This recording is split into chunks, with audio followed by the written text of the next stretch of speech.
When you score, you make the West Ham sings. Jota on the wings, Jota, Jota on the wings. Every time you're on the ball, we know it's gonna be a goal. A superstar from Portugal. When you score, you make the West Ham sings. Jota on the wing, Jota, Jota on the wing. Every time you're on the ball, we know it's gonna be a goal. A superstar from Portugal. Da da da da la la la la la. Da da da da dum. La da da da da da dum. La da da da. This song is available for download on Spotify and iTunes. No, it's not really. Welcome to the Sunday Night Talk Hammer Show here on Claret Booze. Gavin, you ads. Oh. La, la, la, la, la.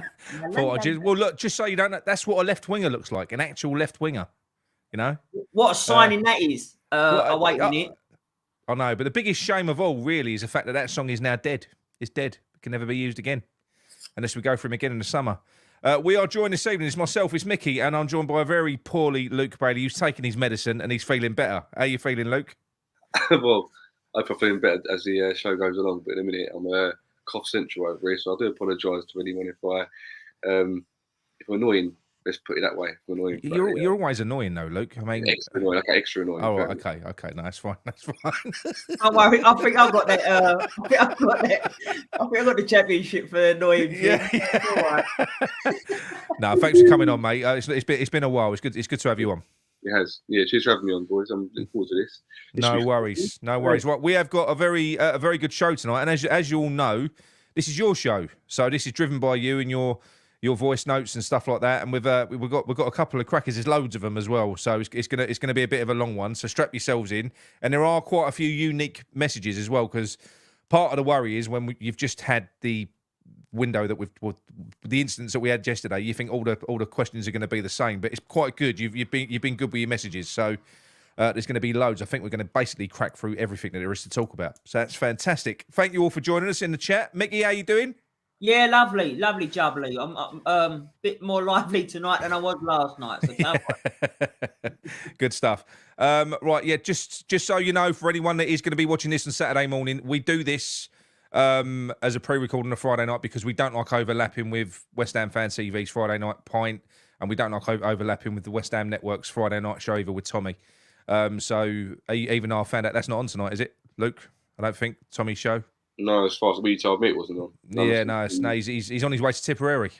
That's a long way. Yeah. I had to play it again. Yeah. Top worry.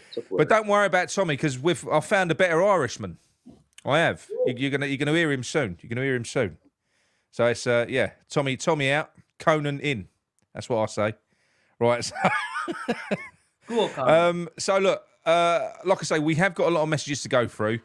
We spent a lot of time sort of rambling at the start of the last one. I have got some news / a crazy conspiracy to reveal to you all at the end.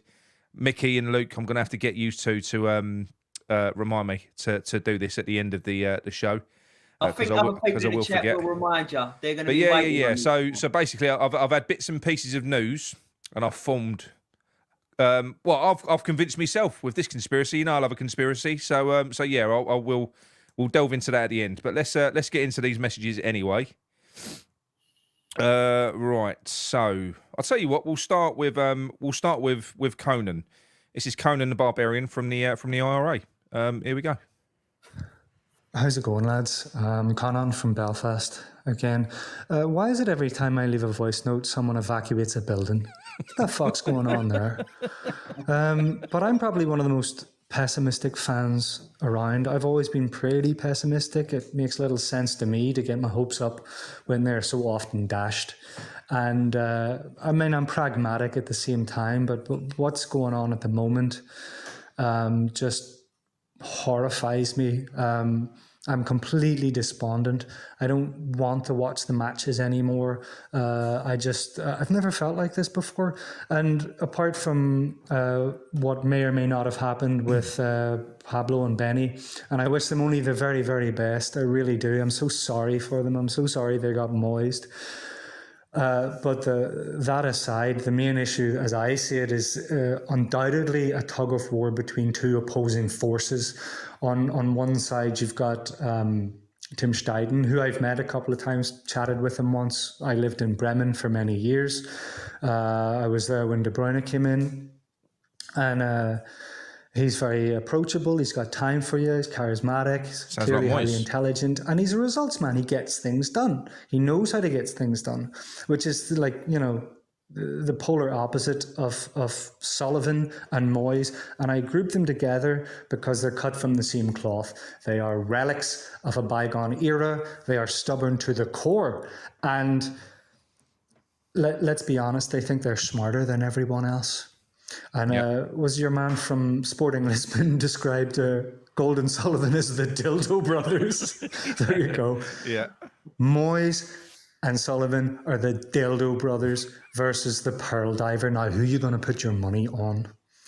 Because Tim Steidten will never have seen a shambles like us. And he must be seriously worried about his reputation. Because not only has Sullivan dragged the name of our club through the mud. He made us look like a laughingstock. He's damaging Tim's reputation, and we need him so bad because we're going to lose Paquetá, we're going to lose Kudus, and that's actually the lesser of two evils compared to losing Tim Steidten. And we've seen what he can do when you give him the tools to do the job. And the flip side of the coin is when Sully decides, right, I'm going to get some geriatric prick from a club that is desperate to get rid of him because his mate's a fucking agent, and then throw him into the first team and think he's the dog's bollocks, like he's a wheeler dealer, he's a bit of a Del Boy, like, isn't he? What a fucking prick. Our club can never progress into a sustainable, well-run club, a respectable club, because we'll always be the fucking Dildo Brothers, the foreign clubs or other English clubs who may want to make deals. I mean, would you really want to make a deal? Do you really want to go into fucking negotiations with West Ham in its current form, regardless of what did or didn't happen with Pablo, etc.? I don't know, and so I can't judge. But let's be honest, like, we're a fucking run like a three-ring circus, and I don't see Sullivan selling up anytime soon. I don't think anyone's going to swoop in and fucking save us from Sullivan. And even if they do, I mean, ask Chelsea how that's going. So I feel as pessimistic as I ever have. I get fucking heart palpitations on match day, you know. But I just wanted to get it off my chest. And look, it can't be easy getting up there and making video after video after video, analysing utter shite. So fair play to you and the other lads, Stel and everyone else out there, Gio, all the lads. Like, it can't be easy, so fair play to you. All the best, lads. Good luck. Yeah, absolutely brilliant message. That was Conan. It was, and you're right. It actually isn't easy. I mean, we didn't want to come on last night, did we, Mick? To be quite honest, to do that show. Not after watching that. You know, I was saying to Luke that it was hard. It was an hard talk. You don't want to do. Well, you're going on there to review a game, but what do you review? It's difficult. But the point of Conan's message is, as we know, and I think this is the reason that Tim Steidten was brought in, was because even though we did manage to get some signings in before he came, he was brought in to add some, I don't know, add some sort of, because Sullivan's fucked so many teams around, so many clubs around over the years. I think everyone does know who he is, and it is embarrassing when you look at what happened. I'm so glad that those moves have actually gone through now of Pablo and Benny, because that was disgraceful what happened there. But luckily FIFA have got involved and done what they needed to do. But he has got a point though, Luke, hasn't he? You know, with Tim Steidten, he has got a reputation as a director of football. Your job is kind of built on. It's built on your reputation, and you kind of, if you're associated with such fucking scoundrels as he currently is, is that going to be good for him moving forwards? What do you reckon? What's your thoughts on that? Just before I go give my thoughts, Conan there gave me a very suave Patrick Kelty vibe. Just to let him know. Yeah. It's a brilliant call. That all day long. He could have just been talking waffle and it would have still yeah. sort of voices. Still, where Steidten's concerned, I think he's got a free range at the club. I don't think it's going to affect him personally. I don't think people are going to look at him and go. But I think it's a reputation thing, though. You know, with the way that we act, it could. Yeah, I get there's a sort of thing that maybe to go, well, you work for him. Why would someone like you work for someone like Sullivan? But it's more the fact that I must admit, I'm not going to lie, I'm quite surprised we didn't do any business in the window, because we got Kudus and Alvarez in, 2 major players through Steidten, as far as I know, in the well, he got the deals done, didn't he? He sealed the deals. Whoever scouted them. In my mind, it's like, okay, fair enough. Sullivan might have put his foot down where this Osman deal with the agents and stuff, but I think, okay, that's fine. Well, Sullivan can try and get them ones, messed up and whatever. But surely Steidten has that up his sleeve. But I'll be honest with you, boys, with me, is where the games are concerned, I've been just as meh about the whole transfer window. I haven't been bothered about it, and I don't know why. I seem to have I should have been bothered maybe more about it, but there's been more made of Fornells, and this is probably the club. It's the fact that, but Fornells in Benrahma is sad to see Fornells go and they've gone. Yeah. But if we're a properly run club, is that you think, okay, well, they're going, but at least we've got so and so coming in to replace them to look even better. Steidten, I don't think, but just in my opinion, I don't think it's going to ruin his reputation. I don't think that it's going to look worse on the club and worse on Sullivan than it will on him. I don't think he's a director of football today. He's got no real. The power he's got is to get players through the door. Yeah, and I do think this. But this bottleneck that we see, which is kind of must be the reason why we always end up doing our deals late. That can only be Sullivan, because he's the only common denominator. I would have kind of thought through that window you'd have seen. I know that they said that Moyes and Steidten were on the pitch yesterday, talking or whatever. But there comes a point where, he's a experienced European director of football, whatever you want to call it. Yeah. And my mind would be going, Steidten's going, do you know what? If this January window is anything to go by, then maybe this is not where I want to be. Basically, it's not if I can't, because he's definitely, for me, if he's as good as we all think he is and believe he is. Well, he's proved it I think he's proved it before he came to West Ham, and he's proved it in his first few months at West Ham. That's it. So I would have thought that he'd have had like his own targets that have gone through, and there's only so much you can normally, really, realistically, when an owner gets in the way or doesn't give you what you want, or you're hired for a position, it doesn't let you do that. Do that job role to the best of your ability. You leave. Basically, you say, no, I'm not over this. I'm going. It's just not. He's like you said, his reputation, as good as it is, so he could probably leave West Ham and go somewhere else. I'm not saying where he would go, but go somewhere else and still have a high reputation. And then he looks even worse than Sullivan, who's just turned up to the gaff, and suddenly 6 months later he's at the door. Yeah. So, like I said, I think it would take a lot. I'm not really sure how he would ruin his reputation. I think it would all come down to Sullivan, and this is this is what gets me with the media. I'm just going to make this point before I finish. Is that we're constantly told that we should be, happy that we're 6, and fair enough, we should be. That's a massive part of a good season. None of us are moaning about being 6th in Europe, but when the media are going, I think if any other club were in our position, having the small squads, and then suddenly we give away 2 players who are fringes on the fringes and don't put anyone in, and are in the last 16. If it was someone like, I don't know, Liverpool or Brighton who are in the Europa Conference League, wherever it is now, they'd be going, what's going on at this club? They're letting 2 players go. They haven't brought anyone in. What they think of. West Ham, we seem to get a free pass because Sullivan can't be touched by TalkSport or the media.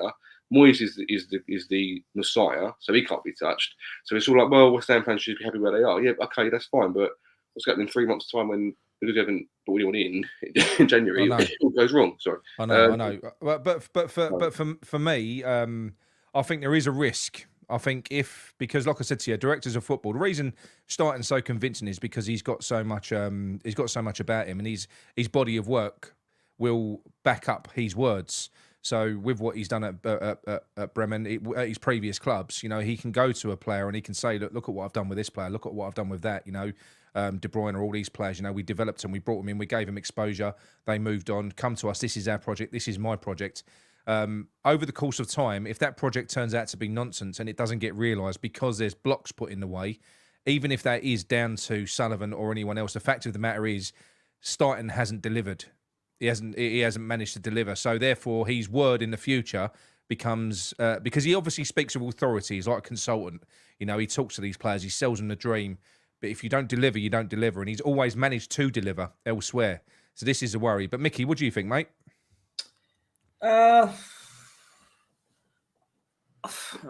it mad, yeah? Like that Tim's been here like a year, and then already a lot of us support him more than the manager. Do you get what I mean? Yeah, because do you know why? Because it's such a mess, and it feels like we've just got this beacon of light that's come in, a professional, somebody that knows what they're doing. So we're clinging to him. That's why. Yeah, I get it. I agree with you, but it's just mad to think like or to say that. Because it was, I think I said it in the chat or on it, when we first come here, it was just such a, I don't know, like we're going to stop being a circus now. We're looking professional. By the sound of it, it looked like it was going to be professional. And then when you get something like this summer, it's just, just the window just gone. It's like in a way worse than ever because that shouldn't have happened to them two players.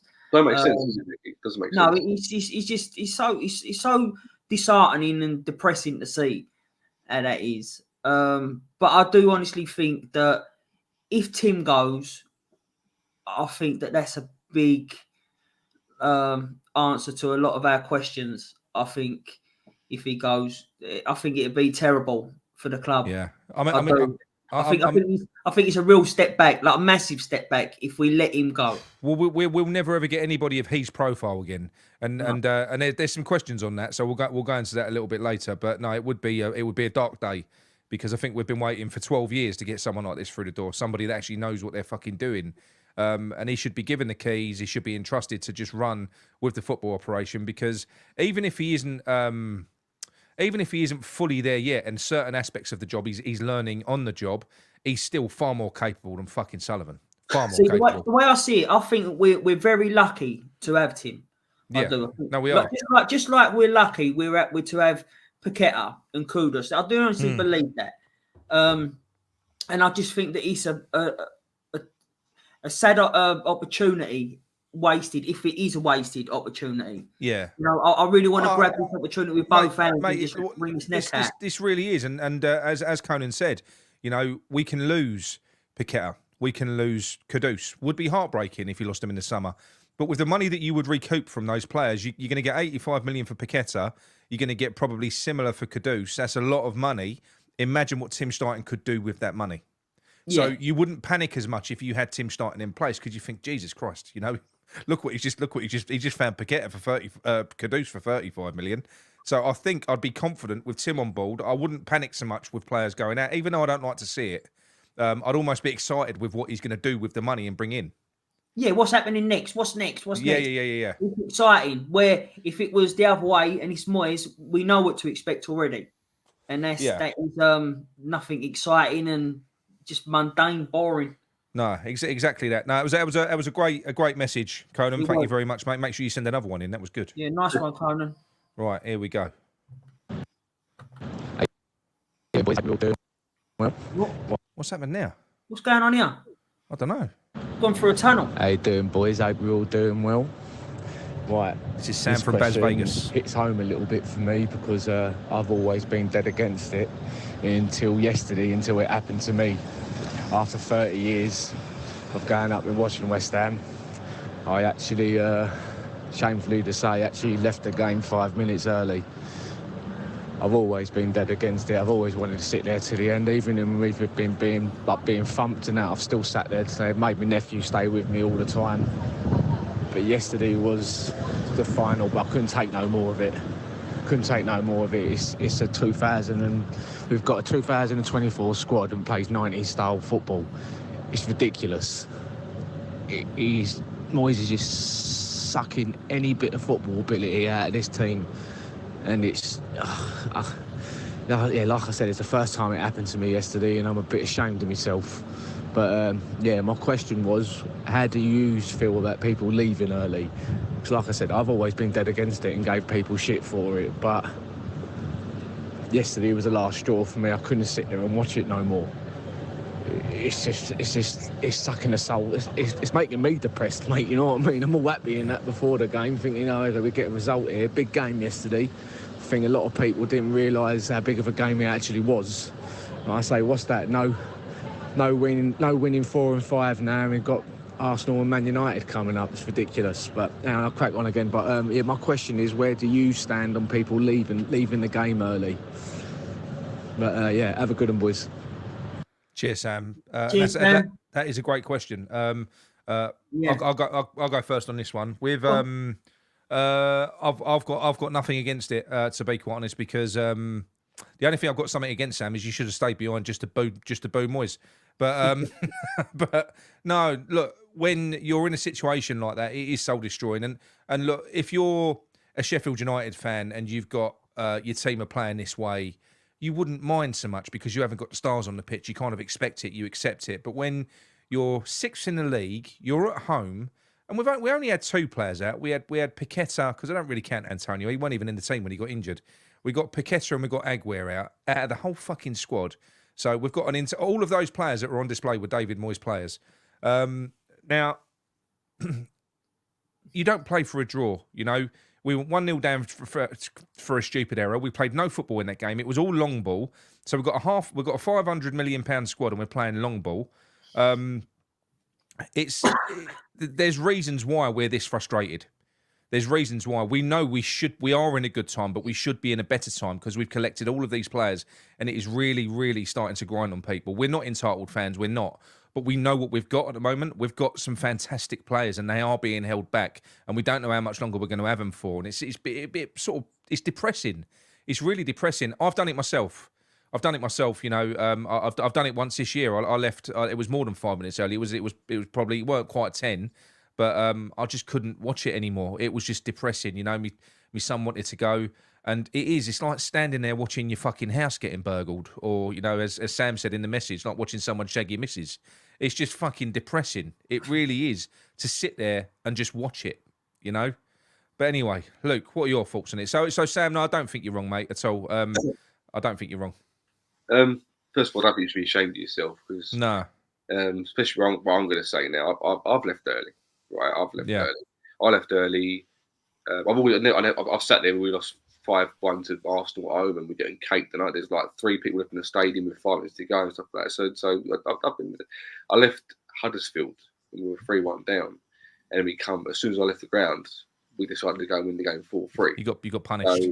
So I was that pissed off because I think he took Arnautovic off and put I remember it. on, and I went, "What the fuck are you doing? You ain't gonna do nothing in here." Yeah. I'll stay to the end. I remember that one. Lucky you. I'm not still knew what was happening, because the next week we lost 10 whatever. That was the whole point made. The next game, it was the wrong game to walk out of. It was. Ironically, I walked out of Larnaca last year. But sorry to interrupt, Luke. But you know, watching that game against Bournemouth yesterday with 5 minutes to go, we ain't scoring. I kind of thought that Bournemouth had a couple of chances in the game to beat us. And, I know. It's really like, I don't think this is not me praising Moyes, but there's me trying to work out his logic. I don't think he sets up for a draw.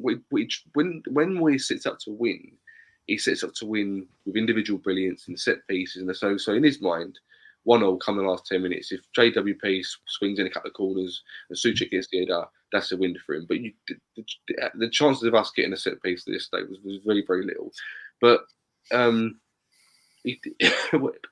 knew within about, I think I knew after that Calvin Phillips mistake, because you could tell that their pressing was a lot better than ours. They were pushing for a goal. We don't press. But I put a tweet out yesterday. A lot of people agreed with it. Some people didn't.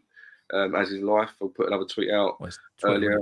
I think last night or this morning. I said, okay, fair enough. You know, if you like all this being 6 and being in Europe, and like we love, everyone loves that. No one's saying they hate being 6 to be in Europe. Yeah. But if you sit there and you defend the fact that the football is redundant compared to results. Doesn't matter. How matter do you? And this is to the people who are telling me, like, just be grateful for where we are. How do they, if they do go to games, if they do watch it, how do they sit through it? What do they do to get themselves through the 90 minutes? What do they see that?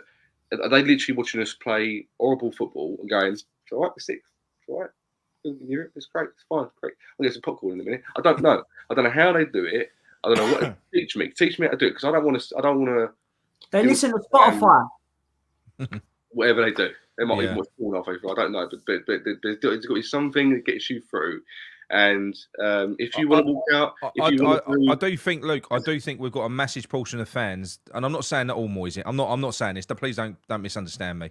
But I do know we've got an awful lot of fans that don't even watch us, but they're kind of, they like the status of supporting a team that kind of, that have now won a trophy, that are in Europe. My team's they like the they don't care how you get results. They haven't got. They don't care at all. And I posted this earlier on, and I said there is no point even having this debate with a Moyes in and a Moyes out person at this stage, because you've got two sections of fans. You've got one set of fans that don't just love West Ham; they love football. Mm. And then you've got another set of fans that don't give a shit about football. They can't do. If you were in support for watching this for 2 to 3 more years, then you don't care about football. You don't. It's as simple as that. And I'm not saying you're wrong, but the two sets of fans are different, and we are never going to agree. So there is no point even debating it. There's not. I just don't understand. We had this debate, but I just don't understand how you become a football fan in the first place. If that's what you're, especially a West Ham fan in the first place, if all you're interested in is league status. Yeah, we never had it. No, that's what I'm saying to you. I don't understand it. So, people haven't realised, and people haven't experienced this level of success, and I use funny is that because everyone has different things it says. But look, I'm sorry to interrupt you, Mickey, if you were talking. Right. I do understand where they're coming from. The trouble is, what happens is, and this is why I love Twitter, because not just for the football stuff. I like Twitter in general, right? But I do see the toxicity, and it's very much like you can have opinions and be respectful. And I've seen mainly on Facebook, to be fair, people being respectful of each other, but it's mainly on Twitter where you get basically called an idiot for your opinion, right? Yeah. And I think what it comes across with, people tend to be a bit like, well, if you want that, you don't want West Ham to do well, so you're just a selfish, entitled, fan. Yeah. Every fan is entitled to their opinion. If you like us being 6 and being in the trophy, that's all you like. Fair enough. But there has to be an essence of understanding where bloke sitting next to you, he likes fundamentally play good football. If you win playing good football, all the best. But fundamentally, you have to play football at the start for someone else to be invested in that team. And that person has to be respectful of the person who's sitting next to him who wants to be 6 and in Europe all the time. And it goes by, we're not very good at it. It's personal. In life, we're not very good at this in personal preference. If someone likes something that someone else doesn't, they tend to attack them rather than go, okay, that's cool, fair enough, and you both move on. We don't do it very well. Especially then it also comes down to trying to understand the other person's point of view and opinion. Like, I kind of understand it. I just can't understand it from a West Ham fan point of view, because we've not been that club, especially like in the last 40 years, as you say. Do you know what I mean? Yeah. So it does baffle me. And I'm a football fan, and this is the argument was it's all about entertainment for me. Do you know what I mean? But going back to the original question that he's asked about what do I feel about leaving early? Yeah. If I'm being honest, never had a problem with it. It doesn't matter to me. I don't understand why people. To be honest, I've done it throughout time. I've got to a stage in the game where I've gone, fuck this, I'm going. I have. I've done it. I've done it loads of times where I just go, fuck this, I'm off. Do you know what I've done before? I can't even remember what game it was because I was pissed. But I went down at half time, didn't go back up. I just stayed drinking at the bar. Yeah, I know a couple of people. This was a few years ago. I just stayed drinking. I just thought I can't be asked to watch that. And there was about 8 of us down there just drinking and talking. No, I get that, but for me, it doesn't matter to me. It doesn't make you a less fan of the club or anything like. I mean, or supporter. You've gone to the game. Do you know what I mean? That shows a lot. And there's so many different reasons why people will be leaving early. Could be because you're watching Dross, as we've said. been through that with the Sam Allardyce era plenty of times. You need to get home soon. I don't know, but for me, it's not a problem. It's different if you're leaving like half hour early. I think it's a different conversation. I think it's a statement. Do you know what I would actually love to see when we're playing that way? For the last 10 minutes of a game, I would like all 60,000 people to not leave, but all stand up and turn their back on the pitch. That's what I'd like. Oh, that's never going to happen, is it? But just literally stand up, turn your back to what you're watching because it is shit. Yeah. We are literally it's 1-1. It's 1-1. Both teams have got a full rotor of players. We've got no reason to be doing that. And you've got one team, you've got Brighton, who are pushing for the win, and we're trying to hold on to it. In fact, David Moyes made a substitution in injury time to waste more time. He brought Cornet on for no reason. It was fucking disgraceful, and I think it deserved a disgraceful response. And honestly, I'd love that. If I could orchestrate it, I would. Stand up, turn your back, and then that'd be even better. That'd be amazing. Give them something to talk about at TalkSport, wouldn't it? They'd probably turn it around and say, remember that celebration that is it Man City do, and they jump up and down. Yeah. They'll probably be there. They'll turn it around. That's a celebration, though, isn't it?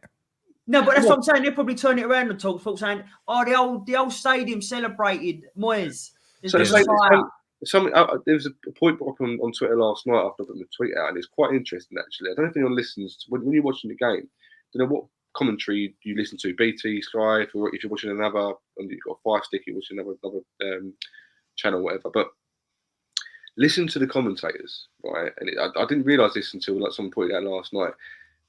Most of the time, the commentators will start off saying West Ham, they're currently sixth, they're this, they're that, the other. And then as the game goes on, they start to go, down the bottom. Go on. West Ham are not being in normal selves under, today. They're not showing any more intent. The fans are starting to get groggy. And this will go on throughout the game. Throughout the game, it will go. And then they'll do this. I don't know if they've got in their ear going, remind them that they're in this last 16, remind them. And then after a while, you've got Tony Gow, and I think it was I can't remember who it was last night, but someone's going, McManaman. I don't know. It was McManaman, yeah. On Opta, I think Tony Gow. Oh, yeah. And he said, the fans won't like this, the fans won't like that. He must have said about 5 minutes straight. They're going to get on their back in a minute if this carries on. And then we played a few back passes off to try and go forward. And the stadium was groaning. And both the commentators went, yeah, they're not liking this, they're not liking this. But this happens regularly. But this is the thing, McManaman, the streams that we was watching on TNT, on legal streams, Luke. We was watching. Legal. Yeah, I'll pay prescription. It was McManaman, and he kept on saying the whole way through. Well, certainly towards the end, this ain't West Ham. I don't know what's going on. I ain't got going on. I was thinking, what do you mean this ain't West? This literally is West Ham. This is what you see what we've seen all year long, and the difference is basically we've got Paqueta. So from now on, I'm going to say this on stream, right? We will win games. When Paqueta does eventually come back in 4 to 6 weeks, we'll win games. We might win games before that. But look, let's have it straight. When we win, it's not a Moyes masterclass. It's a Paqueta masterclass. That's what it is. We're a one-man team. That's what we are. But anyway, next one. This is our mate Dave from Raynham. Go on, Dave. He's in the chat as well. I think he's right. I think you're Raynham Dave, aren't you? I think. Hi, Nick. Chat. It's Dave from Raynham here. Hope you have a good show tonight. I was just going to give you a quick message. Have you ever seen a worse team selection in your life than last night? Nope. I can only think he could have bettered himself if he'd have played 3 at the back, if he'd have said, Kudus needs a break after AFCON, and he'd have played Bonner in a back 3. All week we've been debating whether he was going to drop Alvarez or Souček to let Phillips come in, because he's going to have to play Phillips after he was the player he wanted. But no, he plays all 4 of them. And I suppose really the one you feel sorry for is Ward-Prowse, because he's been shifted out to the left wing, which, as we all know, is where talent goes to die. Yep. Unless you're Paqueta, of course. Well, we know that Paqueta is going to be out for 4 to 6 weeks, so it looks like he's stuck out there. Looking at the squad, 4 kids on the bench.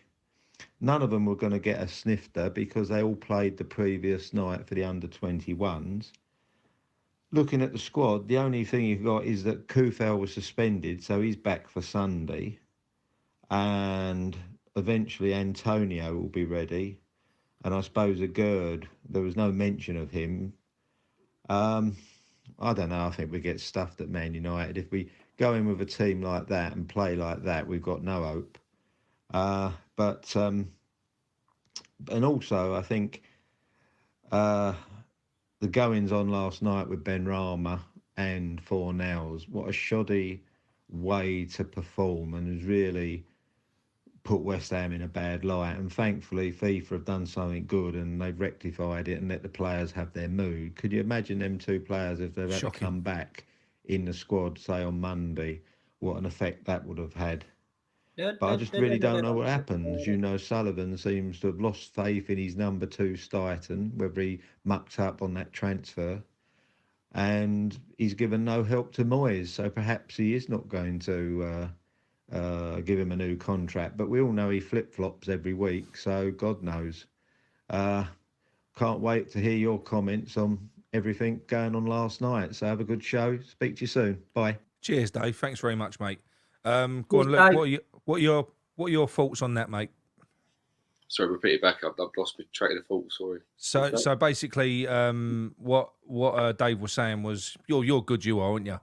So what? I'm all, mate. Honestly, I knew what he was saying, but I zoned out. The same happened with my phone. I zoned out. Sorry. What he was saying was, all right. Well, I will. So basically, he was talking about the formation. It was a terrible formation, cramming four midfielders. Basically, what he did was he didn't change formation because he just won't. So he's got this new player in Phillips, but he's had to still fit all of his favourites in, and the player who's had to go out and fulfil the left hand side is James Ward-Prowse. Paqueta's out for 4 to 6 weeks, so it looks like Prowse is going to be out there for the foreseeable. So go on, let's touch on that first. What do you reckon? No, he's right. I didn't really get. You know, when even for Moyes, that starting lineup was a bit like so bad. Right, and I thought he loves defensive. He couldn't have gone more defensive. And for the record, I'll tell you this now: if he wants to go defensive, absolutely fine. But you've got to do defensive well. Like, you've got to play well defensive. At least do. But he just thinks that putting more bodies back there makes it better. I know. That's what he thinks. Yeah, but look, we've been after Phillips for like the last five windows, so that was the most boring transfer that could have ever come. I was bored throughout it. Even the here and there, will he come, won't he come? I was like, just get it done, will you? But it's. I don't know if he thought that maybe the counter attack would work, Bowen and Kudus going forward, but we don't move the ball that fast anyway when we're on it. You know, come Man United, I think we'll get stuffed after last night. I've got no hope for it at all whatsoever. Fucking in on that. Look, I'll never get a job in a pub. It's like what we Guinness. I don't know if he's lost. I heard he said that, you know, lost faith in Steidten. I don't think he's lost faith in Steidten. I think if anything, Steidten will lose faith in Sullivan. You can't tell me that Steidten has been flying around everywhere trying to get deals done and then just not got the okay or anything. Yeah. But last night was just the truth of the matter is with me last night. It was background noise, and it should never been like. I'm not gonna lie. I watched it, but it was like I had half. You know, every time the ball went out of play, I zoned out of it. It was shocking, and you could see it from the lineup as well. You know, the minute I saw that lineup, I thought, oh fucking hell, you know. And Phillips, you know, how long did it take him to get Kudus into the team? And you got Phillips who ain't played for 2 years. Kudus had scored a hat-trick the week before. He came in and he weren't quite ready. Phillips ain't played for 2 years, straight in, no problem at all, because he's a Moyes player. But with regards to Steidten, I'll be honest with you. I know I've had this conversation and I've gone all around the houses on it.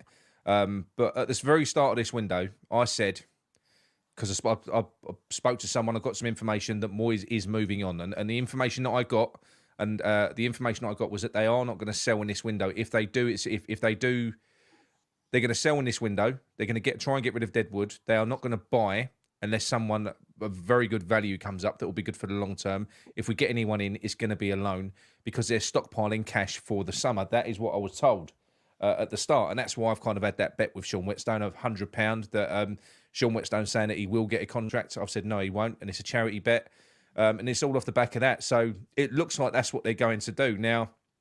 And it really does, because they've sold these players right at the end. Now, all of these players that we've been tapping up, these targets, it's not wasted work from Tim, because these are all players. For all we know, we could have signed that left back from, because you would never know, we could have signed that left back from Brest, and he just ain't come back over yet. I just think he's done loads and loads of work in this window. We've got players queued up for the summer. I do. I wouldn't be surprised to see Osman come in. I wouldn't be surprised to see these players come in. I think it's been done. I just, I think we would have gone and got another loan if we could have, but they weren't going to go and buy Moyes any more players. So that is what I was told was going to happen. That is definitively what I was told at the start was going to happen. It has played out. Now, I kind of see the sense in it, because you don't want to go giving Moyes any more money. You don't. But at the same time, it's maddening, because this is a rare Premier League season where a lot of teams have been shit, and we've found ourselves somehow sitting in 6th place. We've got an opportunity, a rare opportunity. Nobody knows how competitive the Premier League's going to be next year. You don't know. We could have the best window in the world. We could rebuild. But if all the big boys are back and they're playing well, it's going to be almost impossible to break into that top 6. Yeah. So why... If the plan is just to run his contract down and let him go, and in the process burn a good season, I understand it, but I'm now not on board with it, because it just means that we're being fucking tortured. We're going to get tortured for 4 months, 5 months now. We're going to watch what should have been an impressive season. Even in the cups, we was getting good fucking draws. In the League Cup, threw that away, pissed that away. We could have gone out and had a go at Liverpool's B team. Yes, we could have. We didn't. We rolled over. We completely and utterly submitted to them. I know Liverpool are a good team, but we beat Arsenal in the fucking cup. We've got good players. We've got a good team. We didn't even have a go in that game. And in the FA Cup as well, we kind of submitted in that, Bristol beat us. Bristol have gone 5 games now without a win in the Championship, but they beat us. And people are saying that we're going to stay where we are. No, we're not going to stay where we are. We're not. And it's really frustrating, because it is a good opportunity.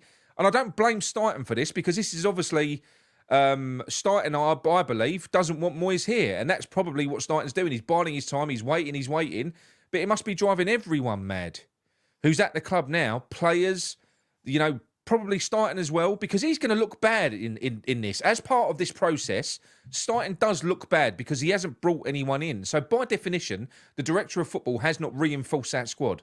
So because of what's happened, even though you might say it's not down to him, everyone is culpable to the media, to everyone else. We're going to get more and more frustrated and more fucked off the more games expire if we start to slip down that league. So although I'm happy, and it's more or less confirmed the fact that Moyes is gone in the summer, hurrah, fucking great. But if that is the fact, and that's where we are, and Moyes is gone in the summer, why the fuck are we burning this season? Why can't they just get rid of him and get the new man in now and give us half a chance of progressing in this window? Maybe got some players in so that we don't have to do this massive fucking rebuild. There's definitely coming in the summer. Huge. So whoever comes in, it's a big rebuild. It's almost going to be not a completely new team, but I don't know. I mean, it will all come to fruition. We will see in the summer. All of this we'll forget all about it in an instant. If Xabi Alonso walked through the door and fucking all these players started flying in, we wouldn't give a shit. We'd forget about this season. We would in an instant. But it's a lot, isn't it, Mick, to just completely and utterly burn a season to. I don't know, does Sullivan need to prove a point to the media? Maybe he needs Moyes to fail. Maybe he needs Moyes to not get us in Europe. Maybe he needs that. He needs him to fail completely, so that he's not going to get questioned when he lets him go, because he does get questioned at the moment. Possibly. But Dan, what you said about stockpiling up money for the next manager, but we've missed an opportunity. I also agree. But if that staying on that sort of logic, they could have easily looked like Sullivan could have looked at this season and gone, right, especially January, right, other teams ain't buying around us.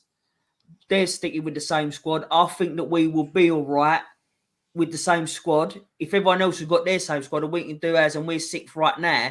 No one else has weakened their squad like we have. No, I'm not. No, but I get that. But I'm just trying to think in Sullivan's eyes. If this passage is right about we're stockpiling money for a new manager, then he could have possibly seen, well, okay, we don't need to buy anyone. We get Phillips is enough because no one else is doing any business. And we're stronger than him at the moment on paper or like looking in the league. Maybe we can maintain that. Because I don't understand that there's no logic to me why we wouldn't get at least another one player in on the left wing when you're letting two of your left wingers go. Mate, well, at the moment, as it stands, they would have known this. They would have known this a week ago. They would have known this before they sanctioned the loans or sales. I don't even know what they are for Ben Rama and Fornals, which is basically our left-hand side, which is what we've been using. They'd have known that Piquet has been injured now for weeks. He's out now for 4 weeks to 6 weeks, and they've got rid of his backups completely. One or two more injuries, we're fucked. We're fucked. Yeah. We are. You can kiss goodbye to it. I mean, Kurt Zouma, I've been saying it for ages. It doesn't never seem to happen, but that man is one slip away from the end. He is. You can see it. He's getting less mobile with every game. And I hate to because I think he's the guy looks like he's playing in agony. He looks like he's playing in discomfort. He's completely immobile now. He's getting worse. You know, it's like the fucking, it's like rigor mortis is starting to set in as he's running up the pitch. I don't know how our man who's basically playing on one leg is playing. I know. But to context, playing in the toughest league in the world, in our team, and he's on his day our best defender. Yeah, no. No, he is though. It's just that he runs that. So looking at it now, yeah, Phillips was. I mean, I always said that we needed cover for Alvarez. Yeah, but now, when you look at it like that, as you said, we knew that they was going to go, them, or like they would have known that them left wingers would have gone. So Souček, we look more solid with Souček at CDM than what we did with fucking Phillips. I've got to be honest. We did last night, yeah. But then it looks like it was kind of a waste of a transfer in my eyes. It was. There were definitely other positions. I would have gone for right back first, but then left wing. There were so many other positions that were more important to say cover, but needed. They did not want that. What they've done is with David Moyes, I'm telling you, they've given Moyes enough rope to hang him. So when we was they have, Luke, because when we was signing, you can go back and see the articles that Sean released when we was linked with Phillips. So he came out and he literally put, and so did Claret and Hugh and everyone else. They all said it was all put out there. Sullivan put it out there. This is all David Moyes. Us, basically, Sullivan and Tim are not behind this signing. This is David Moyes. He wants this player. And apparently they said no initially, and then Moyes was insistent. He said, no, I'll get the price down. I'll get it down. And I think Moyes and his intermediaries managed to negotiate it down to an acceptable standard. Just 500 grand a week is what it's costing us until the end of May. So that's what he's managed to negotiate it down to. But this is like giving someone enough rope to say, all right, Dave, you want that player? That's fine. We're going to have to get the wage bill down now, so these players are going to have to go because that's fucking ridiculous. You know what you want us to pay for that? It was Calvin Phillips in, Ben Rama and Fornals out, and Kera, Yeah, I forget about Kera. Yeah. And it makes no sense though. I mean, it makes sense if he's a cover, like I said, for cover, even if he did start. But that position was not. Although it was important, he weren't nowhere near as more important than other positions that were needed. It was one of 3 or 4 other signings that would be acceptable. Do you know what really? Do you know the deal that Moyes didn't sign off on, which was Yusuf Fofana for under 30 million in the summer? He would have been coming in on 65 grand a week. That's a killer. There. 65 grand a week. I still take him now. I was getting so looking forward to that. I cannot believe Moyes supposedly went to that game, Arsenal, that thing. Fofana played amazing, and he was like, "Nah, not for me." Are you joking, man? They've given him rope. So what they've done is they've manipulated him. I think they've gone. Well, look, will you sanction the sale of these players? I reckon he's gone yes. He said, right, we can get rid of Kera, you can get rid of Cornet, get rid of Benny, get rid of Fornals because they've said, look, we've got to get players out to get players in. So they're the players that they've signed off. They've dicked around trying to get them out, but they have got them out. But they've got them out at the very last possible minute so that we couldn't get any replacements in. That's what they've done. And to be honest, when you look at it from their perspective, if I was a chairman, I would be equally as frustrated with them because look at what we've let these players go for because of what Moyes has done to them. We've let them go for way less than what they came in for. He's depreciated the fuck out of them because they're not his favourite players, and he's just left them to rack and ruin. He's made them worse, And you've ended up with these assets that were almost unsaleable to the point where we gave Fornals away. He's 28 in his prime. We've given him away. It's absolute shit. So from that point of view, I'd be sitting there thinking, you want us to go out and buy you more players to sit on the bench that will just sit behind fucking Souček. So I get that, but what I don't get is why they're playing the game. Because if this is their thought process and this is what they're thinking, why is Moyes even still here? I don't know. Because maybe he thinks that he might upset a lot of the fans. Because as much as we don't want Moyes here, there is a lot of fans that do want Moyes. The media. He don't give a fuck about the fans. It's the media. What the media. I agree with that. I agree with you, Luke. Saying that, I do agree. But I just, again, I can't understand. I couldn't understand after the cup final and that. But on paper, he's a Sullivan wet dream. He's a results-based business manager. And I always say this, you say like Moyes, he's a safe manager. Yeah, he's not really a gambler. This is why he's so perfect for Sullivan, because Sullivan's the same way in a kind of ownership. He's a safe owner. He'd rather just be there in the middle and that for him, which I kind of understand. It's a business, but I can't understand it as a football fan. Well, I'll tell you what. Let's get into the next because we've got a lot to rattle through. So we're going to get into the next message. This is from Just George, and this is a shorter message, and he admits it is a bit of a conspiracy theory.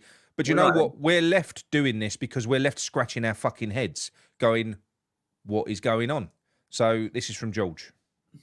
Evening, gents. It might seem a bit out there what I'm going to say, but it seems that there's no logical, rational thinking that can be applied to our football club anymore. I kind of have been left feeling with Moyes sanctioning the Fornals and Benrahma deals, and if it's true that he objected to a number of Tim Steidten and David Sullivan's players that they wanted to bring into the club, is he just playing silly buggers because he hasn't been offered his contract yet? Has he thought, they've not offered me a deal, I'm not here to build this club up anymore. If I'm not going to be a part of it and have it my way, then no one's going to have it their way.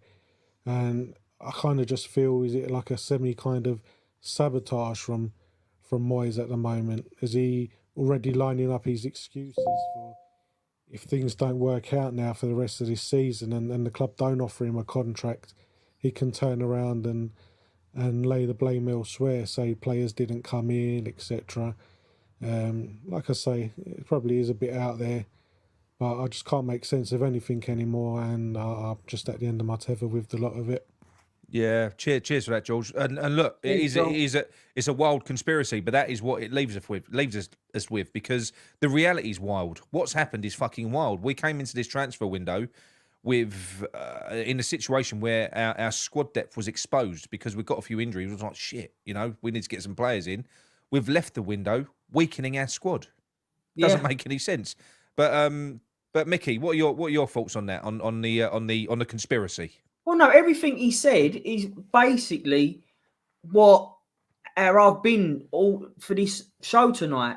Near enough every question, I'm trying to make sense of it and trying to come up with a different theory, because like George himself, I just can't understand it. That so many things now you're going, what? Like, why has he done that? You always question, even down to yesterday, last night's game with all the 4 centre midfielders. What? Why?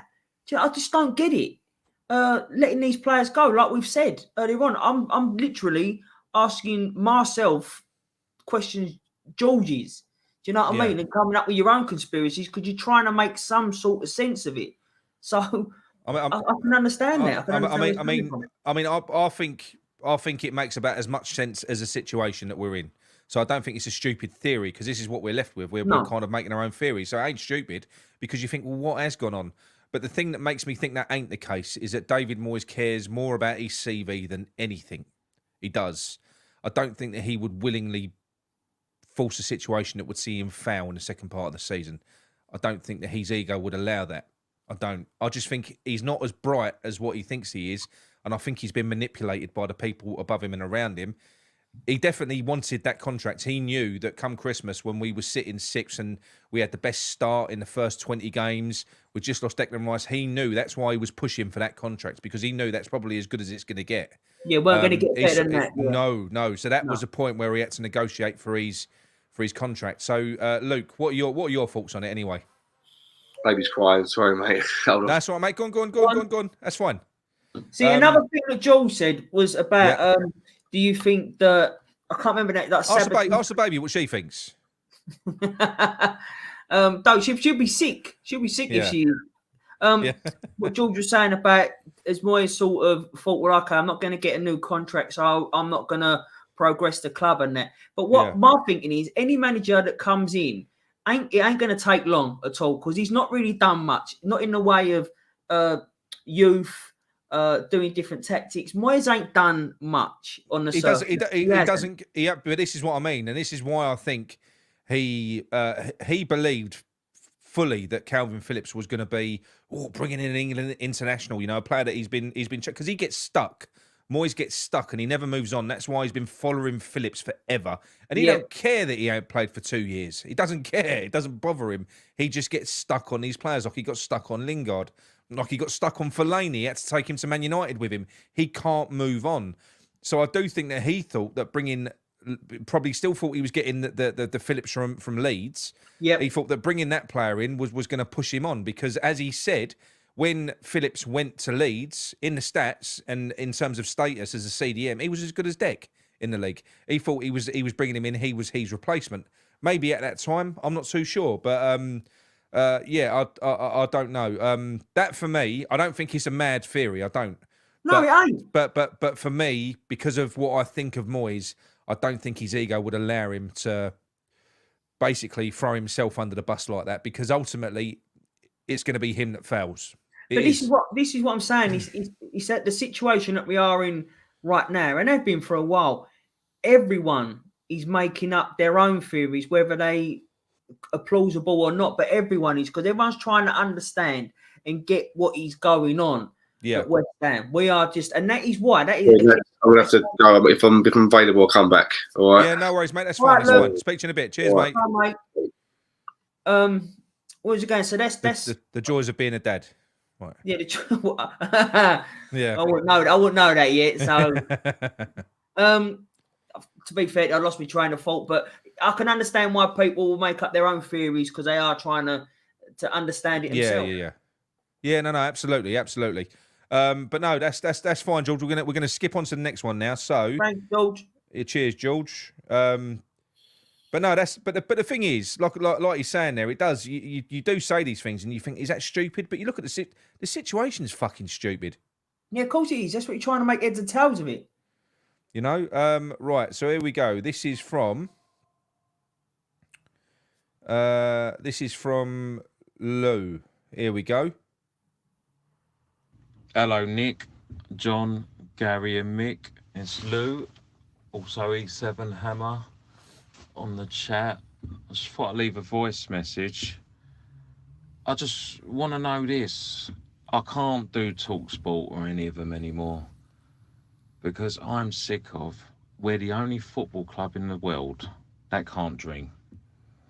I remember Brentford and Brighton being in the 4th division. Why are they allowed to dream? Why are they allowed to aspire to get in Europe? Why Aston Villa ain't won a league title in 30, 40 years? Why are they allowed to dream of the Champions League? Yep. But us, we got to be happy what we've got with Moyes. I'm sick of the football. How can Cornet score a goal and not start a game?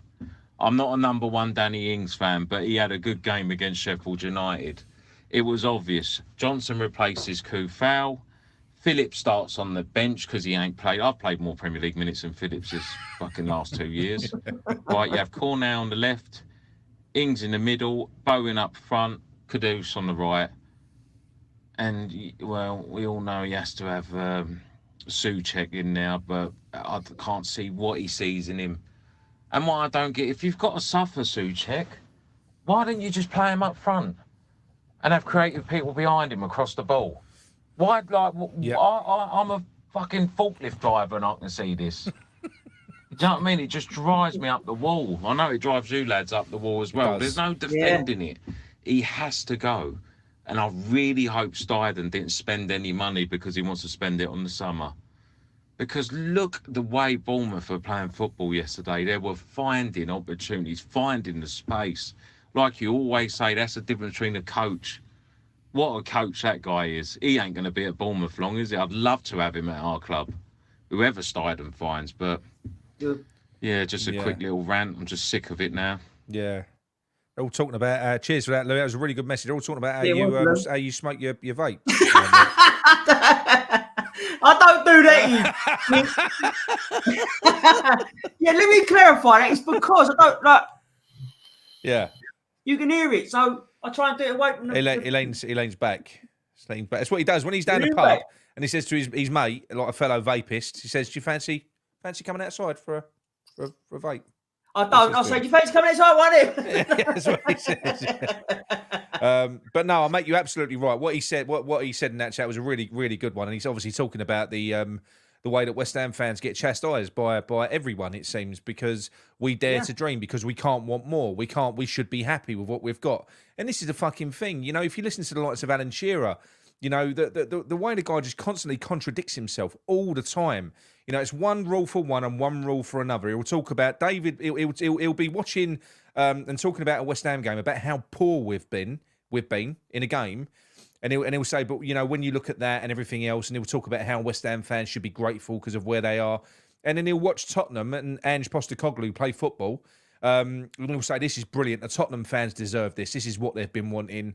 You know, you listen to them singing, "We've got our Tottenham back." You know, this is after the years they've had with defensive football. They deserve this. This is a guy who's a Newcastle fan who had 2 years of Steve Bruce. You know, we've got Newcastle fans that follow us on this channel, and they completely agree with us. You know, they hated that period under Bruce, and all they wanted, you know, the Saudi money's a bonus, but all they wanted was good football back. That's all they wanted, was to see good football, and that's the thing. I've always said the same thing.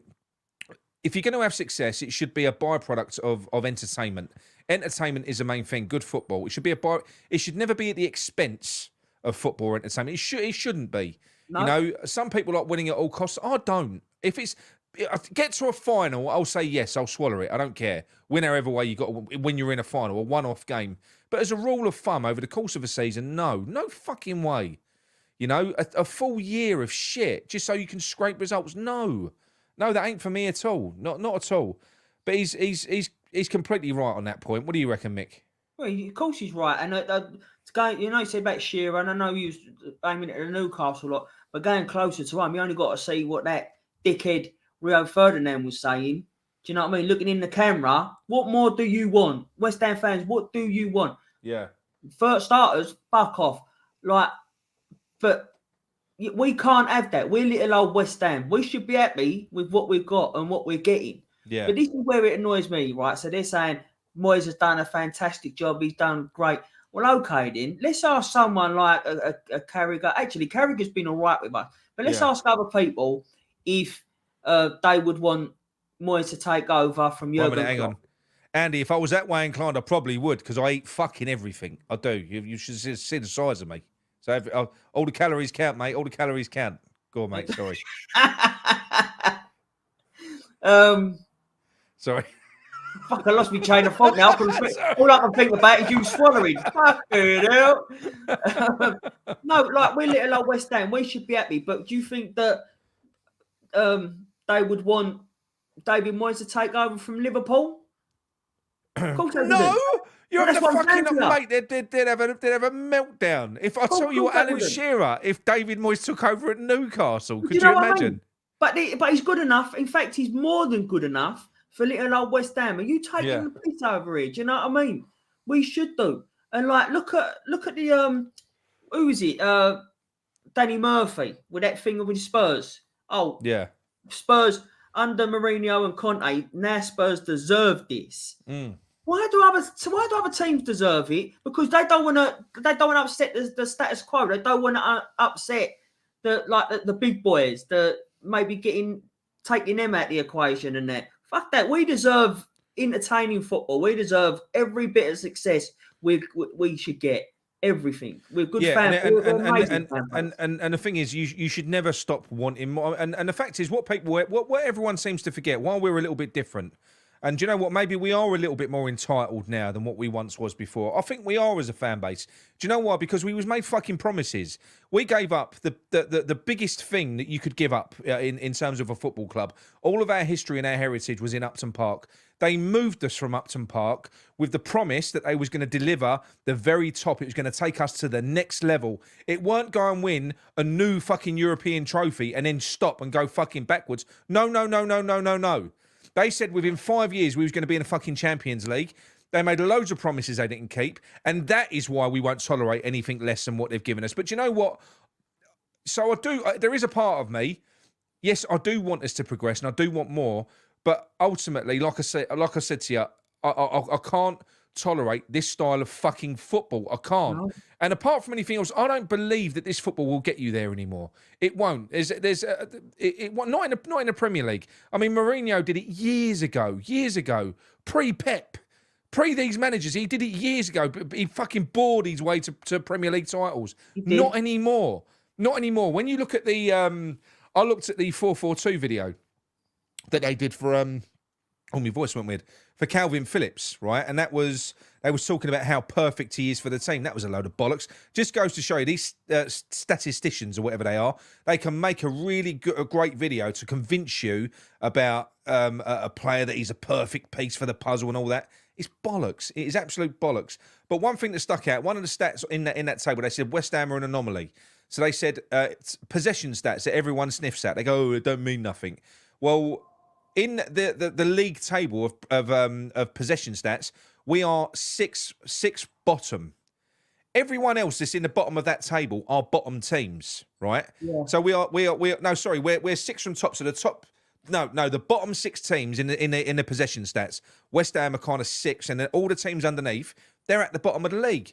But West Ham are an anomaly because we're high up the table. So it's because we've been fuck lucky this season. That is all it is. So there's no science in this. With the way that football is played now, it is completely different. These teams that have the ball and they dominate it, you can't allow that to happen because 9 times out of 10, they're going to get through you. They are. You've got to compete. You've got to press. You've got to go after the ball. You can't ball your way to a Premier League title anymore. It will never happen again. It won't. No. It won't. There's too much ability in this fucking league now. All the money that's come in. This is the most cash-rich fucking league in the world. Every club has got every team has got ability now. They have. You know, it ain't like the old days where you only used to have 2 or 3 good teams and Moyes could shit ass his way to a top 6, top 5 finish. He could do that every year because he was just trying to be the best of the rest of not anywhere near as good a fucking division. Well, it ain't. That's not the case now. It's not the case at all. But yeah, anyway, Mick, sorry, I went on a rant again. That's all right. Everyone loves a rant, don't they? Everyone loves a Nick rant. I do. But we've got right. Let's go to the next one. What we'll do in the chat, we'll take your comments at the end. So any questions that you've got, leave it to the end because we've got to try and rattle through these messages that have been sent in. So we've got. Here we go. This is Leonardo from Washington. Hey, Nick. Just wanted to hear your thoughts about the agreement with Crystal Palace over Cornet, how that'll probably affect him the second half of the season. Hope all is well. Lovely. Short, sharp message. Cheers for that, Leonardo. What he meant was he clarified in a follow-up message. What he was saying was Cornet had a deal agreed with Crystal Palace. It was done. He had a deal agreed and he wanted to go, but we said that we would only let him go if we could get someone else in. What he's saying is, how do you think that's going to make Cornet feel? I don't think he's going to be a massive change from where he's at anyway, because he wasn't getting the games and playing. I think that I don't think he's going to make a massive difference, because I would have thought that would have been on the premise that we needed to get a replacement in, as it was said. So it was agreed, it was in place, but we would have needed to get someone. So I don't think it would have been the same situation as a Ben Rama situation, say. No. I think it would have been a little bit different this. I don't think he would have, not say mattered too much. I think he would have been a bit gutted, and I think he can't wait to get out of West Ham if he's not going to get the opportunities. And to bring him on in the 86th minute, it's not an opportunity. It's just more insulting. Again, this is a player that we might need to rely on. You know, again, this just shows the limitations in David Moyes' management. He's got the smallest squad in the world. Cornet is now a senior member of David Moyes' bench. A player that if we get an injury, he's going to fucking rely on. He should be cuddling that bloke, trying to big him up, thinking, I'm gonna fucking need you now. I'm going to have to get you firing. But this is also the problem with Ben Rama and Fornells. He's not that sort of manager. But he'll only sort of praise him up. Even that's a push. If Cornet is the needed man, like you say, we get an injury or two, and he has to play him, then he's going to try and butter him up then. But he's too little, too late. Far too little, far too late. Yeah, no. Mate, I completely agree. But in terms of Cornet, I don't know what the person's like. I mean, people call these players mercenaries when they lose it. I'll tell you what, I'd be a fucking mercenary. If I was in Cornet's position now after what's happened just recently, you know, he knew that he had AFCON coming up in Cornet's home nation. You know, he came on in that European game. He did really well. He looked lively. Cornet probably thought, I'm going to get some minutes now. He desperately wanted to get into his national team. Moyes didn't play him again. Just fucking cast him aside. You know, nothing. He's got he's got no humanity to him, that man. I'm telling you, he hasn't. He's got no fucking affection towards these players at all. Apart from a select few, it seems. But and do you know what? The more I think, if I was Cornet, like I said to you, in terms of being a mercenary, if I was Cornet and being treated like he's treated, coming up to a window where the manager has basically said, "Yeah, fuck him off, but only if you can get someone else in, though, because we might be a bit short." Tell you what, I would be doing less than fuck all for the rest of this term. I'd be eating McDonald's breakfasts as a player. I'd be, I would be honestly, I'd be doing nothing. I really would. Call that unprofessional, but I'd be as vindictive as that bastard. I would. I wouldn't even want to play anymore now. I get what you're saying, but the only person that's going to hurt, it won't even hurt the manager, because it'll hurt you as the player, because then the fans will see that. The fans will be on your back. But do you know what? Though, every time we talk about this, the more and more I'm getting wound up about last night's selection and then performance. You know, everyone said it. Why drop Ings? He's not been great. He's been actually bad, but he had the best game he had the game before. He was brilliant. Brilliant in that number 10 role as well. So why would you do that to play 4 CDMs? Why not play Cornet, who come on? He did. I don't think he had a good game. That game, I don't. But he scored a goal. He's got to count for something. Do you know what? Incremental improvements. He's coming on. You know, he ain't again like Phillips. Ain't played for ages. He had a bad injury, by all accounts. You can see he's lacking physically. We saw him getting brushed off the ball quite easily. Yeah. He obviously needs to get fitter, get stronger, get him in the fucking team, get him back up to speed again. He has got ability. We've all seen it. That's why we bought him. You know, he was Burnley's best player. He's definitely got ability. This is where the man management and shit. Person or like whatever tactics and that comes from the manager. He's so fucking bad, because as soon as a player gets a little bit of confidence or as a good game and then should deserve to get a run, they don't get that run. Instead of playing, like we said, Ings had the best game he's had for a West Ham player in that number 10 role, but then he don't play in there and plays Souček. It's a fucking liberty. I think the issue that Moyes has got now is I think he's the type of manager that needs to be nasty to someone. He's always got someone who's a figure of hate in his squad. He's running out. No, but he's running out of them. I mean, we got rid of a couple of them. He ain't really got many left. So he's got like a small fucking squad now. Unbalanced to fuck. Our squad's completely unbalanced. It really is, you know. I mean, what's going to happen? I know you don't like Ben Johnson. I know you don't, but I do. I do like him. And I think he is way better than fucking Soufal. If he got a run of games, he'd improve. But what will happen is Soufal will come back after having got banned, because he's available for the Man United game. He'll bring him in, you know. And then you won't see Ben Johnson again. He'll be coming on as a sub, as an impact sub, playing in positions that are not his own. And then we're going to try and negotiate contracts with him in February. Well, we know that Palace want him, you know, another Premier League team. There's going to be other teams that want him as well. I'm not being funny. Unless I was Ben Johnson and I was being told he ain't going to be here at the end of the year, mate, and the new manager wants you, I would not be signing that contract and I'd be walking. I don't blame anyone. And he's another. That's another asset. That's another asset that, as I'm not being funny, if Ben Johnson was in the team playing every week, you're talking a £20 million player. For his age, for his profile, he's a homegrown player. You'd be talking a £20 million player. That's another one gone. Fornals should be at the very minimum 20 million to 25 million with his ability. He should be. We've let him go for 7 million because it got to the point where he just looked shit. And we know he ain't shit, but he just ended up looking shit. You know, Ben Rama, completely and utterly disenchanted. The guy, the man is, I hate to say it, he is a cunt. He is. I don't say that word very often on the show, but he actually is, and he ain't just. He's a shit cunt, right? Yeah. That's worse than a cunt. So anyway, let's go to James's. Let's go to James's message anyway. Right, James. All right, lads. Hope you're all right. Quick couple of questions for you. The first one is, having let Ben Rama and Fornals look like they're going now, do you think we've left ourselves a bit short? I say that because I think we've seen Paqueta being played out left a lot this season. Now, unless he's going to play Cornet, which I doubt, I think we could well see Paqueta out there for the rest of the season, because obviously he's got rid of Ben Rama and Fornals. And what are your thoughts on that? And the other one's about the medical team. Do you think we've got a bit of a problem with the medical team? We're starting to see these injuries again. We didn't have them for a few years, but like Paqueta, we got injured, rushed him back too quickly, out again. We had the Antonio one where he was out for 2 weeks and it ends up being 3 months or something like that. And I was just thinking, do you think this is a problem we've got with the medical team, putting pressure on these players to get them back fit and playing, and not assessing the injuries right, or do you just think it's bad luck? But that's it, lads. Take it easy. Have a good night.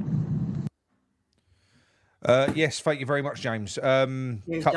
Couple of good points there, mate. Do you want to start off? Yeah, I can. I don't think it's the medical team putting the pressure on the players to. That's what I was going to say. Yeah, I don't think it's that at all. I think that you're looking at Moyes, because especially when you look at Moyes, you can see Moyes must know how important Paqueta is. Absolutely, you can see that without Paqueta, what Moyes is just it's an even worse watch. It's even a terrible watch, and there's no play. So he relies so much on Paqueta. And we've seen it before with the likes of Zuma when we didn't have much centre backs in that. We've seen that before. How he rushes. He does want to rush back. People will argue, well, it ain't Moyes' fault. It's the medical staff. They do tell him that he's fine. No, listen, Moyes is in the air. Moyes he's having conversations and backwards and forwards with medical staff, and he needs these players. And Moyes will, as we've seen it, he will play a player to death. He will run them down before. It's what we've been saying this season. They don't use the 4-0s. It does go back to that. Don't use 4-0s. Don't use Ben Rama. He plays the same team and the same players, and he will just run them into the ground until they break down like the Paqueta. Yeah, because you know what will happen with the medical team. There will be some correspondence. So obviously, like Zuma's being played with an injury. You know, we had Ogbonna playing on painkillers. It's not uncommon for players to play with injury. So what will happen is they will get their, they'll talk to the medical staff. People like, he's really important. Can I play him? Can you play him? And I'm not saying that the medical team are coming out and saying, no, you can't play him. No. But it might be the case of, what I'm saying is, it isn't the medical team saying that he's got the all clear, it's all fine. At the end of the day, with an asset like Paqueta, as important as he is, hopefully this will be a lesson to Moyes, because when you get a message from a medical team and someone's got a niggle, sometimes it's better to just give them a couple of games off, let them recover, rather than lose them for which is going to be 2 months. We're going to have lost him for 2 months. Right, but then just quickly, why remember it, when you say hopefully Moyes has learnt from this, yeah, he hasn't and he won't, because you remember like a couple of seasons ago, might have been a couple of seasons ago, that we struggled with the defenders, the centre-backs. We was desperate for centre-backs. He was playing Johnson there. Do you remember? Yeah. But that's when he brought Zuma back early, He broke down in the game, but then instead of taking him off, he left him on the pitch. 5 minutes later, he's broken down again. And that's what I'm saying to you. So this is why he won't learn his lesson from it. That's why he does like a short squad for a lot of other reasons. But because of this, we have got a short squad, and he plays that with that. That's why he runs the players into the ground, and it's no good for them. No, I agree. No, it is. I wouldn't blame the medical team. I think is the upshot from that. It does look bad, but we're going to see more of this, James, throughout the season. We're going to have players that are probably going to have to play injured if they're minor injuries.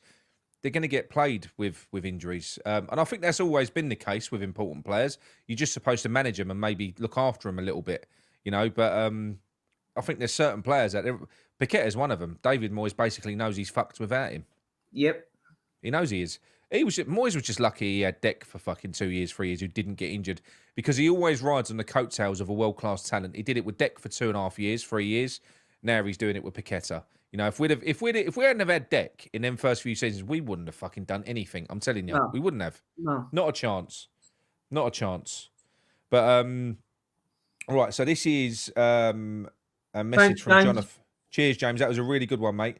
Right, so this is a longer message, but it's a very, very good one. It's a point of discussion, and it actually struck fear into me a little bit, and it made me hope and pray that things have changed, because if they haven't changed, then all of this kind of pining after a new fucking manager and everything else, and oh God, I've got to find his message now. Right, where is it? Have you deleted it? Oh, no, it's there. Right, here we go. This is Jonathan. Good evening, Claret Booze crew. I wanted to put this question to you to see what you thought. Obviously, as we come to the advent of David Moyes potentially not having his contract renewed or possibly renewed, we have to wait and see. I just want to look back at some of the other managers that were appointed by this board and by this management. And with this in mind, if you could tell me what you think is the most likely to be the successor to David Moyes. So the board, and as we know, have come in at around 2010. And the first manager around that time we had was Gianfranco Zola, so completely unknown, unproven manager, and very much inherited by the current board. And they did quite a lot to remove that manager ASAP. With that in mind, they went ahead and appointed the next manager, which was Avram Grant. Avram Grant, as we all know, was kind of in the wilderness. He didn't succeed at Chelsea. He wasn't doing very well, and it was a bit of a surprise appointment and raised some eyebrows.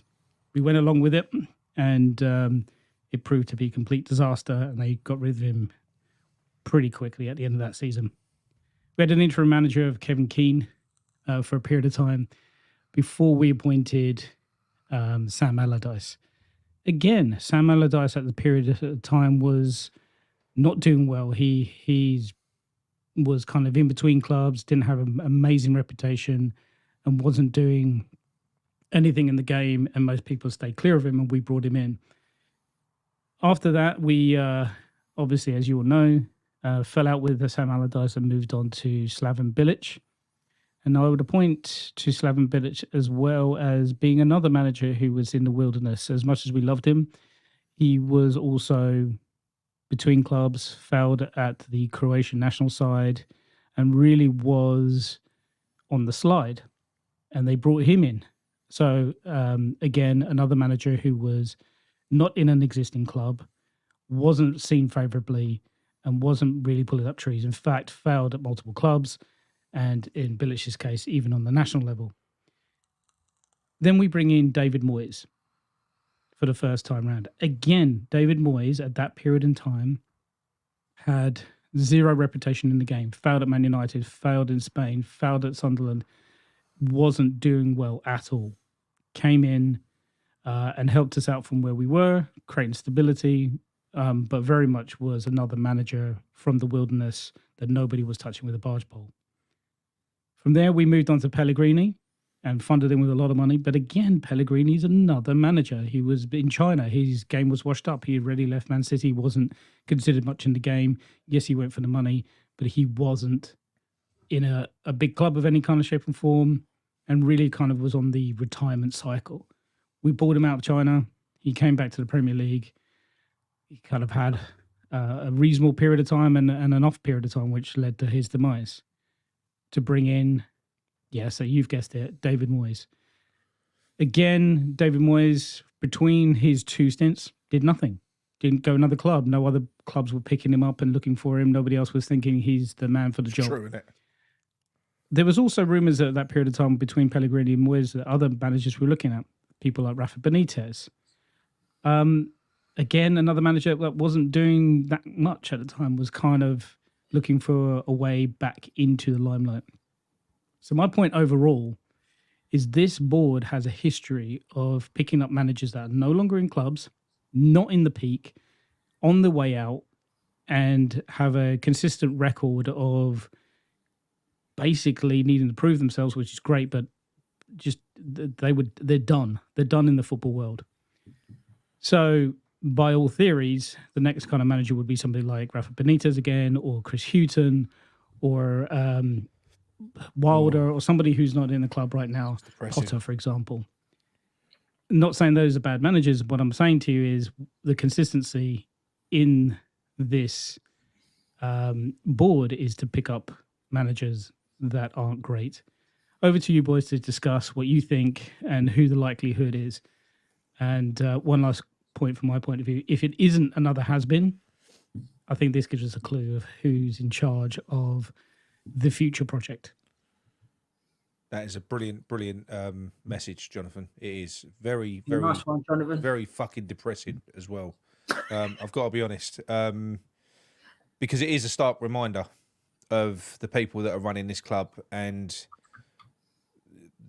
they lucked out with David Moyes. They've run this same trend that Jonathan's talking about of the grade of manager that Sullivan goes for. They are washed up. No one else wants them. That's who he goes for. Whether that's because it's the only one that he can kind of get in to work with him. Because going back to what somebody said earlier on about reputations, I think it was Conan, the Barbarian. He said about the reputation. I think it does mean a lot with managers, certainly. And we know that when we got Bilic in, he was about 5th choice. He went through loads and loads of managers. So that is a fucking worry. It is a worry. And it is a concern. Because there's, like I said, he has lucked out with David Moyes in the sense that I know the football shit, but he don't care. He's been successful. He's gone out. He's gone and got this cheap manager of the same profile, and it's just worked for him. And I'm just hoping and praying that now we've got Tim Steidten, who's given us more profile, and the next coach that comes in is going to be working for Tim. I'm hoping that things are going to be a little bit different. But I mean, yeah. For instance, he mentioned Rafa Benitez. I mean, look, I want Moyes out there at all costs. To be quite honest, if it meant I had to get Rafa Benitez in, who I really don't fucking want, and I don't think he'd be much better. I'd be Benitez out in about 6 months. I'd still do it because I'm done with Moyes. It's dead. I'm finished. I'm finished with him. So I still want him out. But it does remind you, Mick, that what we're dealing with, and that is that little fucking gimp that just recruits wanker after wanker. He does. Whether that's through design or whether that's because that's all he can attract, I don't know. Well, it's not just West Ham. It's you look at the history, even at Birmingham and other teams. Yeah. David Moyes has by far been the most successful manager.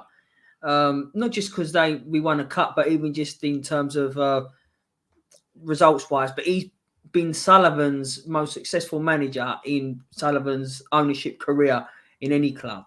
I personally don't understand the need to bring a manager in that seems to be free or not at another club. We don't want to pay much compensation at all for a manager when they're basically the centerpiece of any, like, it's so important of a job to have. Mate, I've said it before. We've said it before, right? When you look at the current situation where you can't criticise, one thing you can't criticise Sullivan for at the moment is investment. In the last 3.5 years, we've spent $500 million. But I've used this analogy so many times, but it does fucking fit. It does.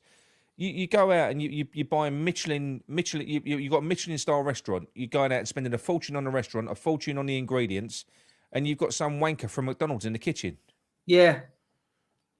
And that's what we're being served up. No, we've got Paqueta in the team. We're playing hoofball. The analysis, he's spot on. He's spot on. Like that he's so right. When it's laid out like that specifically, it puts the fear of fucking God into you. Let's face it, because I don't just want to go from David Moyes to another. I mean, you've got to bear in mind, what's it been, 12, 13, 14 years that they've been here, and they've given us, 8 years of Allardyce and Moyes now? 8 years. But this is where... pragmatic, boring shit. And this is where the Tim Steidten thing comes into play. This is what we're talking about, a bit of hope. And the hope is that with Steidten in, that when Moyes does go, and hopefully Steidten is here... Yeah, I've got to believe that he's going to be, because otherwise, I just fucking I think he will be. No, I am for everyone. I'm now convinced. I think Tim is here for the long haul. I actually do. I think the bit that makes me believe that is the fact that we've got his brother and one of his good mates at the analyst skis are starting this month. Yeah. But sorry, going back to that. You've got Barry Steidten. Barry Steidten's coming in. He's good, Barry. We're going to call them the Gibb brothers. Do you know what I mean? Barry Gibbs and that. Tim and Bazza. Tim Gibbs. But I think it's the hope that with Tim here, that the hope is that we're going to get out of that funk of them types of managers and trusting Tim to bring in a progressive, more upbeat manager, and a manager that we've not seen at West Ham before under this management. Do you know what I mean? Under this ownership, sorry. So that's where the hope comes. Yeah. That's the thing. This is a difference, right? And that's why I said to you. That's why you made the point earlier on. It's weird. Tim Steidten's not even really. He hadn't even been here a year, and West Ham fans have kind of we're clinging to him like shit to a blanket. We fucking love him because it just feels like we've finally got someone of standing in the game, a respectable guy that knows how to do things properly, that cares about all factors, all facets of a football club. He's got a good football philosophy. You can see that from where he's come from with the players that he identifies. You can see the influence that he's had in the youth team, where the shape has changed and there is a structure now in the academy from the 23s all the way down. You can see that he's got that relationship with Noble, with Kenny Brown. You can see that side of it's done. It's kind of there. So he's built that already in such a short space of time. He's been so important, not just in bringing new players in. He was important in getting Bowen to sign his contract as well. That 7-year contract. So existing players, he was important in that because he's selling the dream, he's selling the vision. But I just hope Steidten's not bullshitting. Steidten has been told by Sullivan that he's been given the keys and that he can do this and that he can do that. He's not lying to these players that he's bringing in. He's not lying to these youth players that are signing up their contracts. He's not lying to Bowen. But there's one person that can throw a fucking spanner in the works, and that is that little gimp who changes his mind from week to week, and all of a sudden he could just change direction and go, no, we're not doing that anymore. We're fucking, and that bothers me because the fucker's unstable. Yeah, that's exactly what he is. He is. That's the impression that he gives you, and I just hope that isn't the case, because with Tim here, I don't think we will have to worry, because I do think that he will be recruiting the next guy, and it won't be a manager. It's going to be a head coach. It's going to be somebody that's going to work with him, not somebody that's going to be his minion that's going to work underneath him. He'll bring in a proper fucking manager that's going to do brilliant. Look at Xabi Alonso. Look at the job that Xabi Alonso's done. He's a superstar now. He ain't going to bring someone in that he's going to bring someone in that is going to make him look good. Because if he brings in a manager, a young guy that is a superstar, that makes Tim look great. If when Tim goes out and buys a fucking Kudus for 30 million, who when we sell it's going to be about 80, it makes Tim look great. It makes him feel great as well. That's his job. That's his passion. When he paves a way for a youth player to come through that otherwise wouldn't have seen a path through, because he's put all the pieces in place and he's got a manager that will actually give him time and fucking develop him and put him in the system where he's supported, Tim will look good. He'll feel good. That's this is what he wants. And he can't do that with that fucking butt plug standing on the fucking sidelines. He can't. No, you're right. You're right. And do you know what? Tim definitely don't come across as someone who would get a manager and then dictate to the manager what he's got to play, how to play it, and that. Because I think that I think he believes so much in his own ability to pick a manager that can take charge and bring new directions to the club. He wouldn't need to do none of that. I think he'd be happy with his appointment and confident with it. And it's something that in these times does keep me going to see, well, okay, we've only got a few months left of this season. It'd be exciting to see what will happen. Hopefully it'd be exciting and not just another, Yeah. No, I think it will. I think Tim is here to stay. I think there are changes coming. Luke's back. Luke's back, yeah. Guess who's back? Don't have for long. Back Don't have for long. She's still crying. It's been a nightmare. It's every time she hears Moyes, she's a West Ham girl. She don't like him either. I was gonna make a really good point as well. That's the annoying thing. I had my answer in. You missed your point. I know. Missed your thing, right? So you actually missed the best fucking message, right? Let me just recap very, very quickly, right? So essentially, what this guy laid down was what we're dealing with here. He laid down sort of analytically the path of managers that we've appointed throughout Sullivan's tenure, and basically what the summary is. They were all managers that were going nowhere, that no one else would touch, that were in the wilderness, and that's what we've ended up with. All of them at every point, the whole way through. Grant, Allardyce, Moyes, Pellegrini, Bilic, Moyes. They've all been the same. Nobody else would touch them. Even for that period where Moyes, we let him go, Pellegrini came in, still no one touched Moyes. No one went near him. So we got him back in, and what he's saying is I suppose, are you concerned when Moyes goes? The names that he mentioned, what was it? He said Benitez. Benitez. There was a couple of. Was it Houghton? Chris Houghton. Oh, Chris Houghton, yeah. Chris Houghton. Managers like that. So So taking the likes of Tim Steidten out of the mix at the moment, if we're just dealing with Sullivan. This is where I do actually think, right, and I will say that this is my defence of a lot of people that are currently Moyes in, and I do think that is because they are overlooking the fact that we've got Tim Steidten now, and I think they're well aware of this. So what he said there, we've been through all the managers that we've been through, they've been shit, and we've landed on this one with Sullivan, and he's lucked out. He's lucked out with Moyes, and it's worked, and they're worried about the next one because of Sullivan's track record. But we ain't just got Sullivan now. We've got Tim Steidten. But anyway, what are your thoughts on that, Luke? Makes sense. To be fair, makes sense. I don't think he's ever bought anyone out of their contract from another club. Ever. They've always been a nobody in terms of managerial. I kind of understood. I understood Grant at the time because I defended it because he was only a penalty kick away from being a Champions League winner. Yeah. Bilic because of the whole West Ham connection last season at the bowling, totally understood that. Pellegrini, I couldn't really make out why because he was in China. He was in fucking China at the time. Yeah, to retire. Moyes, I was against coming back because I thought that's us going for the cheap option. But hold my hands up for 2 years. I sang his praises. I said he was a brilliant manager. He's done everything. Played good football, winning. Listen, we've all lucked out with how well it worked out with Moyes because it was never a masterstroke from Sullivan. It weren't. It's just fucking happened. This is my argument. People saying, who else do you get in? Who's out there? If you want Moyes gone, who replaces him?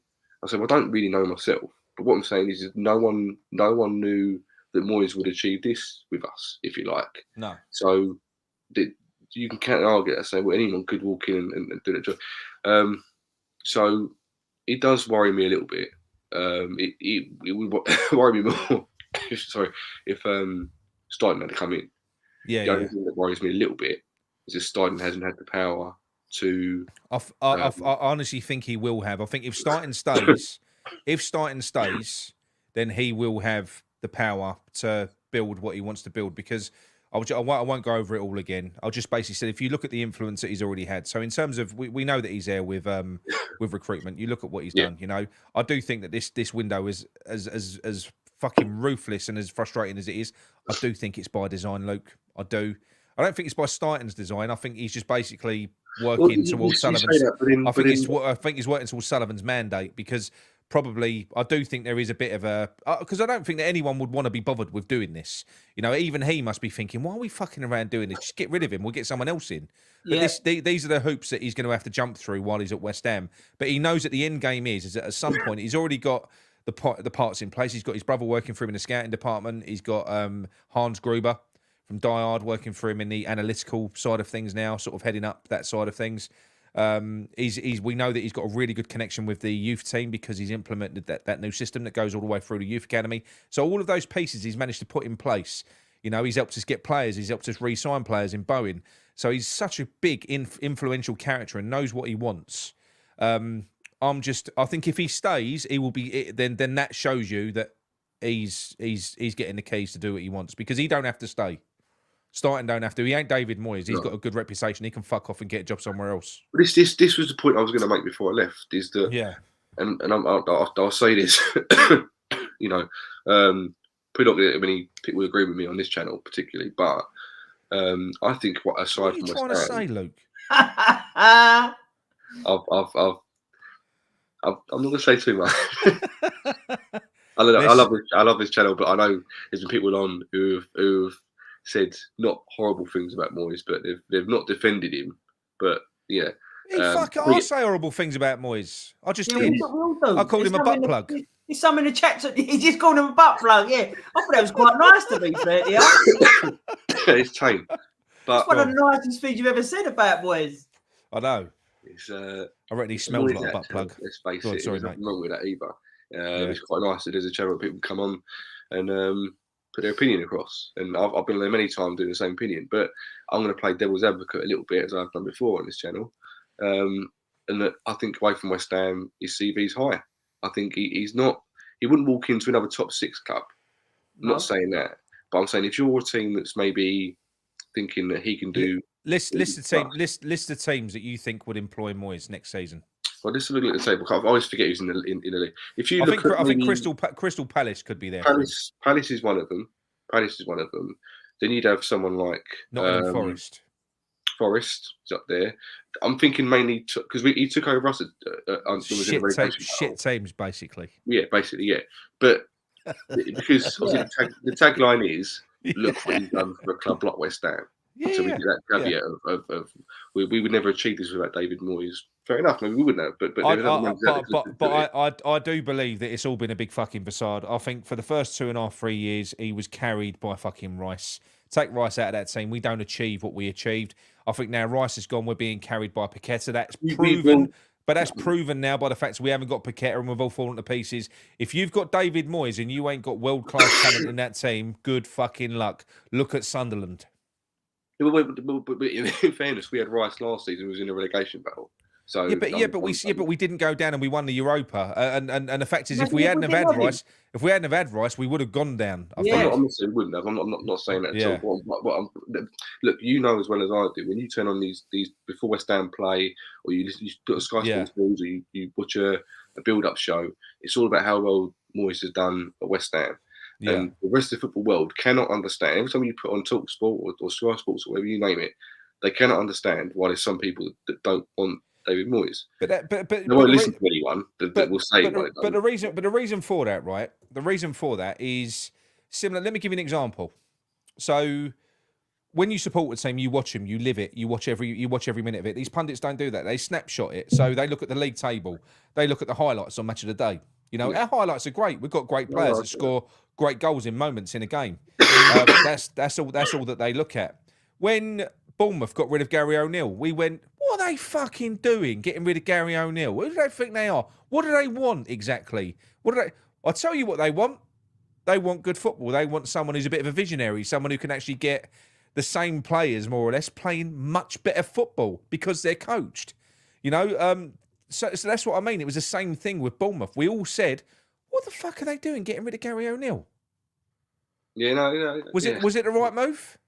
Well, it wasn't at the start of the season. It is now, because they've had time to let him put his foot in the door and let him get. But this is why. But this is why, and for some reason, it's more polarized with West Ham than it is with anyone else, right? But you know, in the media, it's more polarized, Luke. So for some reason, we are more. They focus more on West Ham. They do. You listen to TalkSport.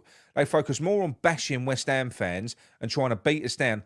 And David Moyes has got so many friends in the media. Like I say, we know that he's part of the same PR agency as all of these people. So all the guys that work on TalkSport and in the media, they're all part of a PR agency that get them work and stuff like that. David Moyes is part of the same agency.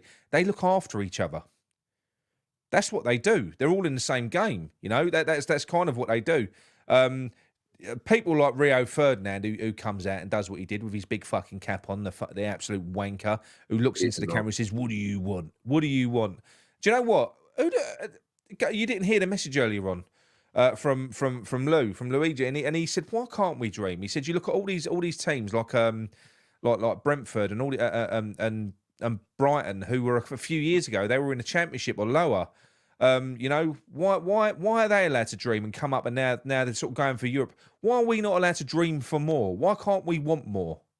What's so wrong with that? Why are we so fucking weird to want more? We had the same thing with Allardyce when Allardyce was getting the boot and all got rid of him, and Bilic turned up, and it was the same thing for ages. That careful what you wish for. We had about 6 months of it. Media just brought about do you remember that? Now, but it's you can immediately go to, well, if we hadn't had Bilic, there's no Payet, there's no that season, the last season of the bowling. So there's answers there for a bit. It's just there's been a few times where I've watched. This is the thing. If you phone up TalkSport, I've listened to a few people who have phoned up and they've been Moyes out, and very quickly, either Jim White gets under their skin, or Simon Jordan says something that gets under their skin as well. Or they lose their footing in their argument. And it's, when you go on there, you have to have your facts about why you have to double down. Mate, you can't ever go on there, right? Because even like me, I like an argument. They won't let you argue. They let you say 2 or 3 seconds of what it is that you're trying to say, and then they just fucking shut you down. I remember watching. I watched one of them. It was a guy that I can't remember his name. There's a guy that watches the channel, and he sent me. It was Puff. Oh, I can't remember it now. Scott. It was Scott. So basically, he went on there. He made a really good argument as to why he was Moyes out, and he knew what he was going to get. And they listened to him. And then what Jim White did, he had the same. Obviously, he's on the phone call. He can't see his face. He had the same fucking smarmy look on his face. Gave him the same reeled off comments, And then he basically brought in this oven ready Moyes in fan, the biggest wanker you could ever listen to. No, this guy was. He really was, and he literally was basically provoking. They were bullying him. They were bullying Scott, and Scott he did so well not to lose his rag. If that was me, mate, I'd get cut off. I would. I'd be no good in that environment. Put me one-on-one with Jim White. Put me one-on-one with him so he can't cut me off, then yeah, fine. But you won't win on TalkSport. Not a chance. No, you'll never win. You have to be very articulate and very, because what you'll never win. You'll never win. Even then, being articulate, he's a dick. Like when that Scott was saying, he went to Jim White. Oh, and your mate Sullivan, and then Jim would go, "My mate, is he? What makes you say he's my mate?" And he was being a dick. Simon Jordan, well, actually, he is your mate, and that. Do you know what I mean? And I have with him, and he's a dick. So he's stuck up for him then. But they're just, I can't stand TalkSport. I can't. Don't listen to it no more. No, the only reason why I like TalkSport is when Simon Jordan's on there and he just basically calls out Jim White on all the bullshit. I know he doesn't really. He calls out Sullivan. He slags Sullivan off at every opportunity. And Jim White, when Jim White's trying to do his wishy-washy, everything's all right. He goes, "No, shut up." He does put us down a little bit. I'll give him that. He does put us back up. But I do, out of all of them, if he's not on, I don't think I'll watch it. If he's on, I'll watch it. And I just. But like I said, this is realistically, it's because really factually both sides of the coin are right, because we are sick we are in Europe and we have won the trophy. They are facts, but it depends how you want to see football. You know, and West Ham's always been the one club, and it's always been said, everyone's second team during the 80s, you play football first. Football comes first. If you win, great, fantastic, but that's not the be all and end all. And I think, you know, that there comes a point where, you know, it's almost like you have to sort of wait up. And I said it before, I said it all the time, it's personal preference, but there's nothing wrong with personal preference. And people say, what would you do rather than, we have this weird thing, because we've never really known it to play well and win very consistently. It doesn't happen very often. 15-16 was the last time, and then it was probably Pardew was an exciting era. I enjoyed that as well. Redknapp as well. So there have been periods. There've been periods, and that's when the fan base has been most happy. I get it all the time. You get it on Twitter. Like when you're moaning, they go, "Oh, the next manager comes in, you be this person out." I'm thinking, I've been in my lifetime, I've been 3 managers out as far as I'm concerned. Right? I have been, and that was Kirbishley. That was Sam Allardyce, and that was Moyes. Did you even Bilic right to the end? Bilic, I was never Bilic out. Oh, I recommend this to anyone. I'd sent you the link, Nick, a little while back. I was listening to Bobby Zamora on Under the Kosh podcast on YouTube. I've seen it. I watched it. Yeah, it's really good. I think if anyone hasn't watched it, go and watch it. Right, he doesn't always talk about West Ham because he played for other clubs, but he said what kept you up the season with Tevez. I think he was saying something along the lines, and he said, you know, did the manager have an effect? Was it just Tevez coming in? And he said one of the things they did was they decided in training to just play like 5-a-side games in training. Yeah, Kirbishley was trying to get them to do drills and to do, you know, proper training. You know, whatever they do during sessions. They went, no, we just play 5-a-side. They won a game. They said, right, what are we going to do this week? Play 5-a-side again. Back to basics. Every single time they played 5-a-side, they won the game next game. He said, I don't know how he won the game. I don't know what effect it had, why it had the effect it did on us, but we just kept doing that. Mate, that's so weird, right? That's so weird because I've run me under 15s. So we paid a fortune once. So obviously we get sub money. And look, I'm a limited coach with what I can do, but I always want the boys to develop and do the best that they can do. So for a period, what we did was we went outside and we got these real fucking good coaches, and they were great. They improved them individually. They did. They're absolutely brilliant. But you know what? Watching them, I was standing back. It was like demasculating watching them coach these boys. I was like, fucking hell. They literally had that. But they literally had them. They was listening for a start. You know, the boys don't listen. They're little arseholes. They're 15.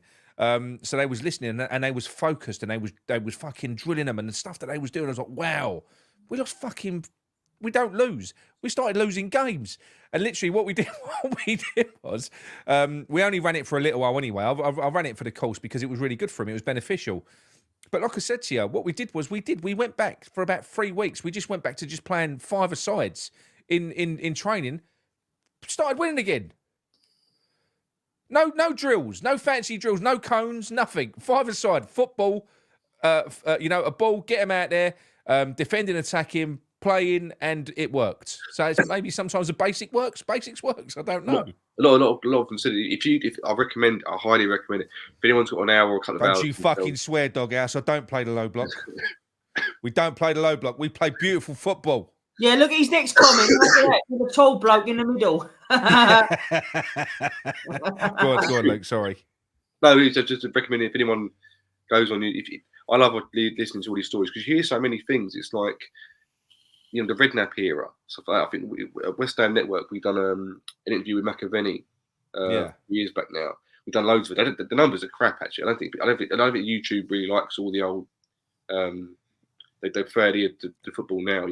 Interviews with like Julian Dix and stuff like that. They're not really that into it, but some of the stories you hear, and obviously you can't believe everyone, but there are insights, and the more because we listening to them, I kind of feel like it's a little bit out of order that fans don't get to hear what goes on training ground, because we can do all these channels, we can review games and losses and the way we played and stuff like that, and we could play the best football in the world, come and then find out 10 years later that all they were doing was fucking around in training for like 4 hours a day, and think, oh, so it wasn't that high-tech training, and you know, Brighton might be on the beach just smoking cigars, then go out and play brilliant football the week. I don't know. What's interesting is when you hear the effect the players have. Like, for example, I think we had Bellamy was at West Ham, and he was a little shit apparently. I love Bellamy.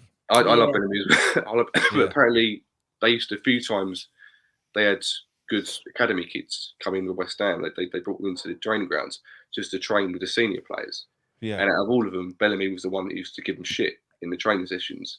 And he's sort of like, I don't know, not be a bully, but he wanted them to be at a certain standard. Like if you're, so say like they brought in a young striker. Is that a bad thing though? No, but this is what Demore was saying. He was like, Bellamy was like, if you're going to come in, if you're going to bring a young, I think that's bang on. I think that's bang on into the senior team. He's got to be fucking good to get in the team over me. Sort away from the chaff. See the ones that stand up, because I think if you're a youth player, but most kids, right? Most kids, 15 upwards, they think they're 10 foot tall. You know, they do. And I think the most important thing that you need as a youth player coming through is character. I think you need character. If you haven't got that character, you ain't going to make it for a start. It don't matter how much talent you've got. So I do think that's almost an important test, because these players do need bollocks to make it, as well as everything else they do, because they're going to have ups and downs. They're going to get knocks. They are, and not everyone's got it. Because there's more one's really interesting, because he said, from Sukat says, first of all, Bellamy used to ride a mine. Then Zamora used to play good cop. He used to take the piss out of Bellamy to try and make this other geezer feel better about himself, so a bit of confidence. But the other thing was, he said, you wouldn't believe how strength plays a part in football. He says Zamora, like, I think he was playing at West Ham or something like that, and one of the defenders was used to knock into him on the corners and used to give him a hard time. And he'd done a bit of weight training after an injury, and the defender couldn't knock him off like he normally done. Yeah. And he used to go and score goals at the front post because he knew that he didn't have to worry about going to the front post and get knocked about. But it's just, it's a side note. It's nothing to do with, this thing.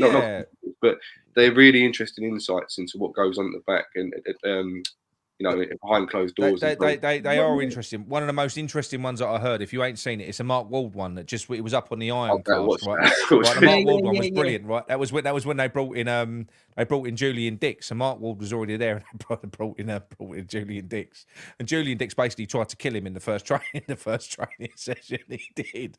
They did not vibe. They did not get on at all. So it went on, and then basically Lyle pulled them in together, and he said, "Look, I don't. You two of the best players in the team, but one of you is going to kill the other one." And apparently Dick sat there and went, "Well, it ain't going to be fucking me, is it?" Like that. He's like looking at Waldy as he's saying it. Yeah. So he said, "What we're going to do is, he said, I'm going to play you on the. I think he said, I'm going to play you on the same side." And then when they play away, because they used to travel, he basically made them roomies. So that's it. You're going to room together. And that one where he said Mark Wald's got out of the shower. He's got out of the shower. Thingy Bob's ironing his shirt, and he's walked past Dix's ironing his shirt. He's fucking pressed the iron on his back as he's walked past him. He's pressed the iron on his He said it then. He walked towards him, but then he was ready with the iron again. He was going to fucking do him at the front. He went, fuck that. He said, no. Yeah, it's brilliant. Well, anyway, look, let's get on to the next message. We've got Paul. Hi, Nick. Just a couple of points for the Boozecast later. First one is the January transfer window business. What do you guys think about West Ham's business now the window's shut? I know we touched on it last week, but I think that the Calvin Phillips signing is a poor signing by the club. For £500,000 a week, I don't see how his performances will justify that price. I'm not going to judge him on yesterday, but I think you can see a picture of what's going to happen for the rest of the season. He's going to be sitting next to Alvarez with Souček, more than likely, running around in front of him. Paqueta will be shoehorned out onto the left wing because we haven't bought a left winger and he doesn't trust Cornet. And Kudus will be out well, not out of position, but not in his favourable position, not in the position that we're going to get the best out of him in, on the right wing. And then you've got Bowen up front, who's not a centre forward. So, how is Calvin Phillips, an unfit Calvin Phillips, going to excel in a team that doesn't have the ball and is set up with a structure as I've just described? Because that's what's going to happen. It's not going to be any different to that. So, and he's running out of options now. When you look at the squad, he don't trust Mbamba. So he's running out of options. So I can see the rest of the season being played out with... 1 minute. Ba-da-da-da-da, Mickey. Bamba. That's it. Basically a midfield five across of Paqueta and Kudas wide and Souček, Calvin Phillips and Alvarez in the middle. We've got Flynn Downs excelling at Southampton. He will, when they get promoted, he'll be a Premiership player and a very good Premiership player. And he loves West Ham, and we've chucked him out. We've chucked out Fornals, if that deal has gone through, who love the club. And we've got a player in Calvin Phillips who's not going to have any affiliation to West Ham. He's not going to want to get injured in front of the Euros, and he knows he'll be gone next season. So is he really going to be committed? I don't think so. The second point is the style of football. Again, I think it's been shown last night how advanced Bournemouth were to West Ham, and this was at our stadium. And the way that they played through us, the passages of play, the movement, the fact that they're clearly coached to move from one end of the pitch to the other very quickly and effectively. It was a joy to watch. It was actually a joy to watch the way Bournemouth played at times. We made them look like Real Madrid. You know, we've got no passages of play. It's lump it forward to Kudus, lump it forward to Bowen, lump it forward to Paqueta when he's playing, and hope that they'll pull some magic out of the bag for us.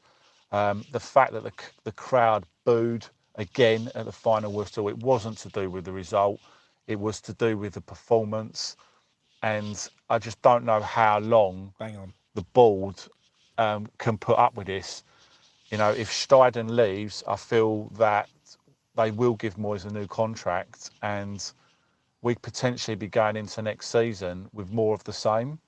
So do you think that the Steidten rumours, how true do you think they are? And if they are true, do you think that that would mean David Moyes staying? And if he does stay, that does mean more of this football, which I just feel like is the worst case scenario for the club. Cheers for that, Paul. Great message. Right, we've covered the Steidten thing. I think we've done that.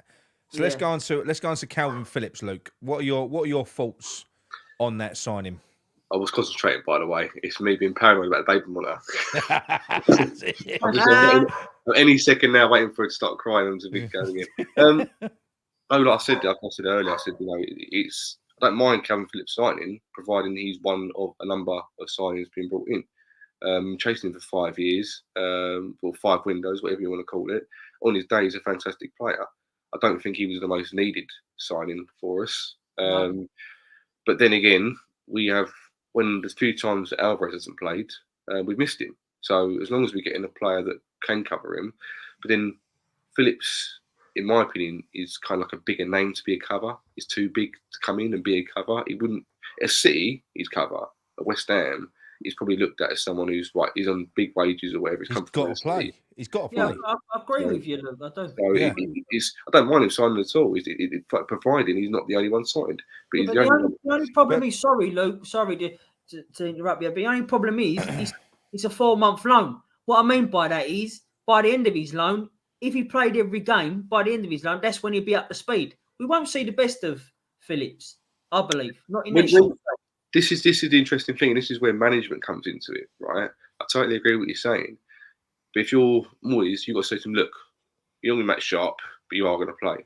So I'm going to tell you to do this job, and only this job, and that's it.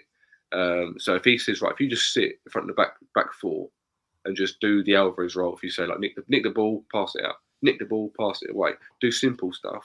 You haven't got to go tearing about around the field trying to do the job that he'd probably be doing if he was playing for England, or if he comes to the Man City game. If you just tell him you've got a simple job, then possibly that'd be better for him. But I don't think he will say that. He'll just go and say, Calvin, I love you. You're a great player. Go and do what you do best. But he won't physically be able to do it because he's not up to it physically. So I agree. It's for us. It doesn't really make sense. But like I said, if he was cover and he was signing number 4 in the window, then I'd be up for it. But what do you rate the window? If you was going to rate this window out of 10, what would you rate it? With 10 being great and one being Moyes. Like the weather, -1. -1, yeah. Sullivan, basically. But yeah, no, it is. I just think he's going to persist with trying to squeeze all these players in, and I think it's going to get very interesting very quickly when Paqueta does come back. I think it's almost made, in a sense, I think it's made part of his job easier because Paqueta's injured. I think he's made it because he hasn't. He's got in Moyes' mind. He hasn't got to make any decisions yet. You know, he's kind of he's close knit people who he trusts and who he kind of plays with. They never get dropped. And as it stands at the moment, even though Ward-Prowse, we've spoken about already tonight, he's going to be shunted out to the left and he's going to die because he's shit out there. You can't play them 4 players there. together. You just can't do it. You can't play them 4 players together. He's so fucking bad, and that's what winds me up even more. It was at home to Bournemouth. But the next 2 games, I'll tell you what. Let's talk about the Calvin Phillips deal, right? Yeah. Right. That's when you look at that. Don't say if he was one of 4, right? He's our only signing. So rate that signing. That's our signing this window. Rate the signing. I'd go with 6 out of 10. Yeah, I think that's fair. I think that's fair. I think it's got. Do you know why I say that? Is because I think it's got potential. I think it's got potential to come off. And I think I think the only way it's got potential to come off for us is if, say, Alvarez got injured or something like that. If something else happened and Phillips could then. I don't think he was a player that we needed when I kind of look at it now. I really don't. Not when you look at the other weaknesses that we got elsewhere. I mean, the fact that we play long ball, right? We played long ball, and they didn't go and get a striker. You know, Bowen is going to die in that centre forward position. He's looked shit. I know he scored a couple of goals, but he's amazing from the right. He's amazing. That's where he operates from. You know, he's not that big guy that can fucking hold off big, massive Premier League defenders. He's going to get swallowed up. He is. Yeah. He's wasted. But the issue that you've got is, let's face it, as good as Bowen is, he ain't as good as Kudus. And that's Kudus's position. But my argument is this, and I've said it earlier on, Kudus doesn't have to be on the right. Souček comes out of that fucking 10. You put Kudus in that 10, so he gets that ball. He controls the game, which is where Ghana play him. That's where he played before. You get your best player in the middle of the park on the ball. He could almost compensate for Paqueta, I think. If you played Kudus in the right position so he can orchestrate the game, then we will look a little bit different and get Bowen back out on the ring, on the wing, so you got Kudus slipping balls through to him and shit like that. Cornet on the other wing. And you know what? Play fucking Ings up front. Whatever. As long as you're getting close to him and you've got players in and around him, that will work. It'll be fine. Ings is starting to look all right. You know, he's starting to look all right. And we ain't got no other options, so... I must admit, I was, and I'm going to get pelters on this channel. Probably go. I even tweeted about it. I praised David Moyes because very, very, very, very left field decision. See you later, Luke. Thanks for joining us tonight, mate. Yeah, no. When he played him in the 10, absolutely, and he deserved that. Johnson on the centre midfield. But he had no other option. What was he going to do? Put Ogbonna in midfield? Well, to my mind, knowing David Moyes, he would probably do something like that. He would probably make it. What I'm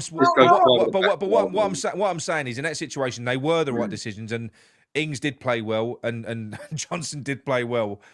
But this is all he had to work with. This is what we're forgetting. He had no other options. He didn't. We had Johnson, Ogbonna, and Cresswell on the bench. Who's he going to put on the left wing? To me, he would probably go 5 at the back. He go even more defensive. Look, it did work. You are right. It did work. I credited him for that. I mean, especially with Ings. But then you credit him with that. You credit him with that, finding a place where Ings actually looks good, really good. Then he drops him for Souček. There you go. So as much as you praise him for that one, you have to go back on that Twitter yesterday and go, what the fuck has he done here? This is the man management. The geezer hasn't got a clue how to build a player up. Yeah. Oh, fucking wine. It's giving me indigestion. I've got to go and take a Rennie at the moment. I'm with Cookie Hammer. All opinions count. Now fuck off. Fair enough, mate. Fair enough. But look, that was wacky. Can the Spanners block Luke? I'm coughing. I'm in and out. I'm making he's in and out. No. But you are right. Listen. He does get it right on occasion. He does. But the more frustrating thing is, Luke, is that he got it right and then he undone it. I agree. Totally agree. Yeah. No, that's no favours. He undone it. No favours. You know, it's bizarre. Absolutely fucking strange. He's a strange man. He's a weirdo. He's a fucking weird bloke. I'm not he saying is. he ain't. Yeah, I find myself being a bit of a Moyes apologist at times, and then in the next breath, absolutely slagging him off. I mean, I'm known to people around me think I'm a complete weirdo for wanting Moyes out. No, I think you're a sensible fan that appreciates what he's done, but basically you know it's time to go. I think that's what it is. I think that, and a lot of people see that as massively disrespectful. That is not disrespectful. He's run his course. He is, you know. It's like the bottle of window wash that you got in your boot, and all the juice is gone now. You just throw the bottle away. Moyes is a bottle. He's gone. Is that a juice? There's no juice left. Out of juice. I've got no juice. The thing that worries me is still 5 or so months left to go of the season, and we don't know what's going to happen. We can say all we like, and it's what's probably going to happen. We don't know. My worry is that we somehow stumble to Europa League semi-final, final, and then we don't even have to win it. But because we've got there, it's that caveat of everyone's got to stay again, and then we're on the same. I agree, and I've said this before. I think there is one thing, and do you know what? Even I could not, and all the people in the chat, none of us would want him here, and it wouldn't make me happy.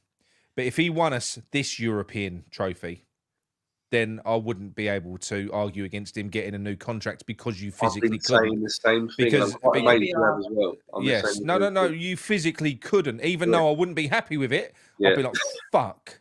But this, no. I'd be fuck afterwards. Winning it, it'd be amazing.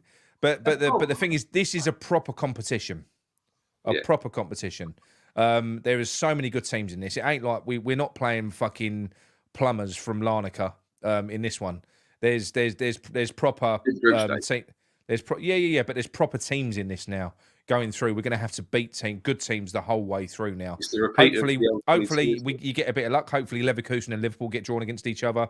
Hopefully you get something like that, which kind of gets rid of one of the big boys. But this sorry, just to interrupt. This is the point I was going to make. 2 months ago, I was going to go on Tommy's channel and say it. So he basically ducked out of the League Cup because we had Liverpool away, and he said, "Right, we've got Man United in the they're in the Europa." Right? Now, I presume he has ambition to go far in the Europa League. Right? If he comes up against Liverpool, he won't. He's class. This is what I'm saying. He's classed now by the media and probably by himself as a European manager. He likes being in Europe. 3 years in a row, won a trophy. Blah, blah, blah. What's he going to do if we draw Liverpool? Is he going to be one of those where he goes, right, well, I'd rather beat, I don't know, Brentford at home or something like that when they come along because you've got them on Monday or whatever it is? Because if you're going to use the League Cup excuse, you've then got to use the Europa League excuse again as well. We haven't got the squad depth now. We haven't got the squad depth. So many excuses. And the league is our bread and butter. That's what. Like I said, if you remember that cup was so shit that we was in last year, right? The final was great, but it was so shit that it didn't really even impact our league form because we managed to sort of get our. It did at the start of the season. We was terrible, but towards the end, we were still playing such shit teams that you could kind of play like a B+ team in the knockout stages. Even then, you could do you could play almost like backup teams, and you could kind of rest players. We're in a situation now where I believe now. Look, don't get me wrong. I've got my predictions are fucking shit. December completely threw me. I don't know where those results came from. I never predicted that. We've done way better than I anticipated. Yeah. We have done, but I'm going to predict again because I think it's fucking luck that we are where we are. I'm going to predict again that when you look at our fixtures coming up and you look at how tight it is at the top, by the time the European knockout stages start again, I think we're going to be 9th or 10th. And then when they start, you've got proper games on a Thursday where you've got to play your first team if you want to progress. And then you've got Thursday, Sunday football. So then you're going to see a massive impact. If we progress in the Europa League, we're only going to fall further and further and further in the fucking league. That is all that's going to happen. So I don't really know.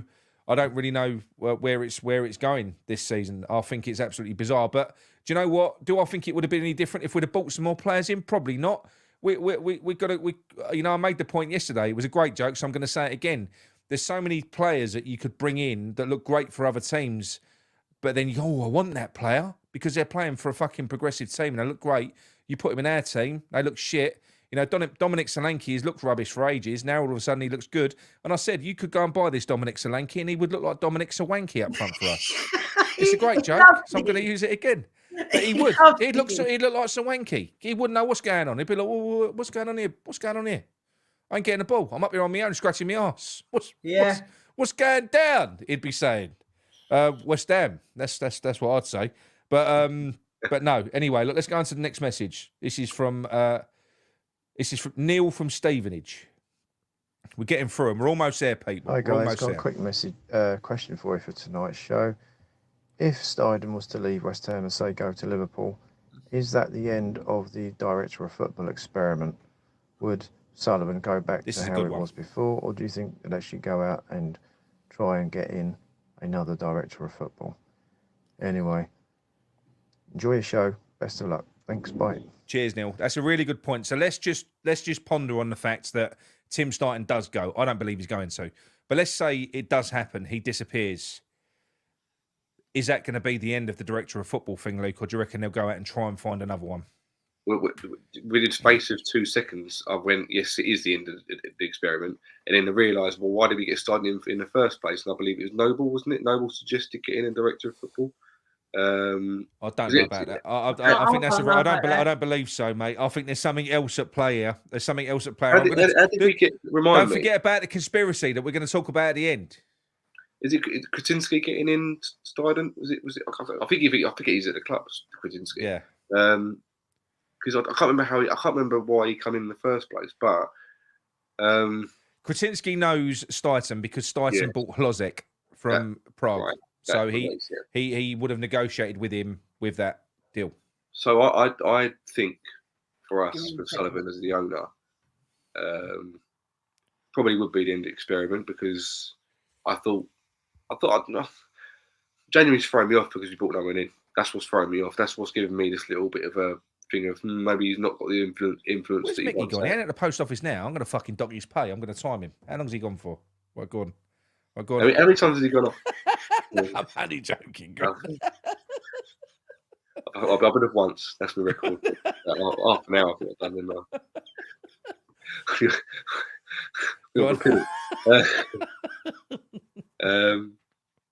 Yeah, in my opinion, I think it would be. I'd like to be proved wrong. I'd like to be proved wrong. Get someone in that's better. I don't think that we would be going out there getting somebody of the same standard as Steidten. I really don't. I think this is a big chance for West Ham. A massive chance for us. Yeah. Someone that if we did get one, he'd be someone that Silkman knows. Yeah. It will be. Yeah. Silky's brother. Yeah. I know, but it's a good question, and to answer that, I do think that if he was to go in that scenario, I probably think it probably would be. It probably would be because I think if he left, like I said before, directors of football, they're different to managers, they're different to players. Players can be wooed by going to play for a Champions League outfit, and because they want the success on the pitch, they want to lift the trophies. Directors of football, they're business people. They want to build something. So there's just as much excitement for a manager like Tim Steidten to be at West Ham to build someone to the level of a Champions League team is what there is. If you go to Liverpool now, I've said it before, Luke, your job is to keep them where they are. Yeah. That's it. You're not building anything. It's sustenance. So there's probably more excitement in being a director of football at West Ham. And I mean that as well, because I do think they are projects guys and they want to... I think that's why Declan Rice went to Arsenal. Because he got to Man City. Man City win it every year. They win it every single fucking year. I think that Declan Rice went to Arsenal in retrospect because he thinks that he can be the difference, the person that can help push them to win. That's what he thinks. So when you look at it like that, then it's a challenge. Somebody that likes a challenge, as opposed to Calvin Phillips that went to Man City to win trophies but not actually win them because he just sat on the fucking bench the whole time. So out of interest, how many people agree with that Declan Rice thought that? Because at the time, I didn't at the time, but I do now. I said that on the network. I said that a few times, and loads of people said. I do think that's why he chose that path. Absolutely. I do. Yeah, so that makes sense because it's a bit like Kane going to Bayern Munich. And even he's making a fucking pig's ear of it in a minute as it is. Mate, they've gone Spursy. Bayern Munich are going to Spursy. What was that? What was I thinking? What was I thinking? I bet he can't believe it. I bet he hates Xabi Alonso. Just hates him. Right. Now we've got... Go on, Mick. Yeah, sorry, I just had to start off quickly. He was slagging him off, by the way. I think we would get another director of football. Yeah. I just think that it'd be one that's more a yes man.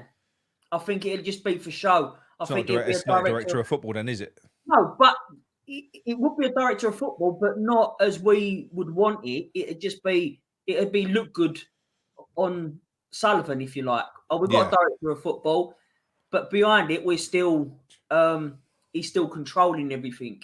I think you'd rather that. That's my opinion anyway. I think so. Right, we've got 3 messages left. We're going to do them all. We're getting there, right? This is Corral. Well, now you will have to concentrate on this one, Luke, because Corral is he's very, very good. He's actually quite annoying because he's got more coaching badges than me. He's quite analytical. The way that he breaks things down. No, I've got me. I've got more badges than Moyes. Right, here we go. Who hasn't? All right, Nick, fellow boozers. Very disappointing and annoying game last night. We never looked like we're going to win. Should have been more attacking, even after the calamitous start. But I think 3 players were to blame.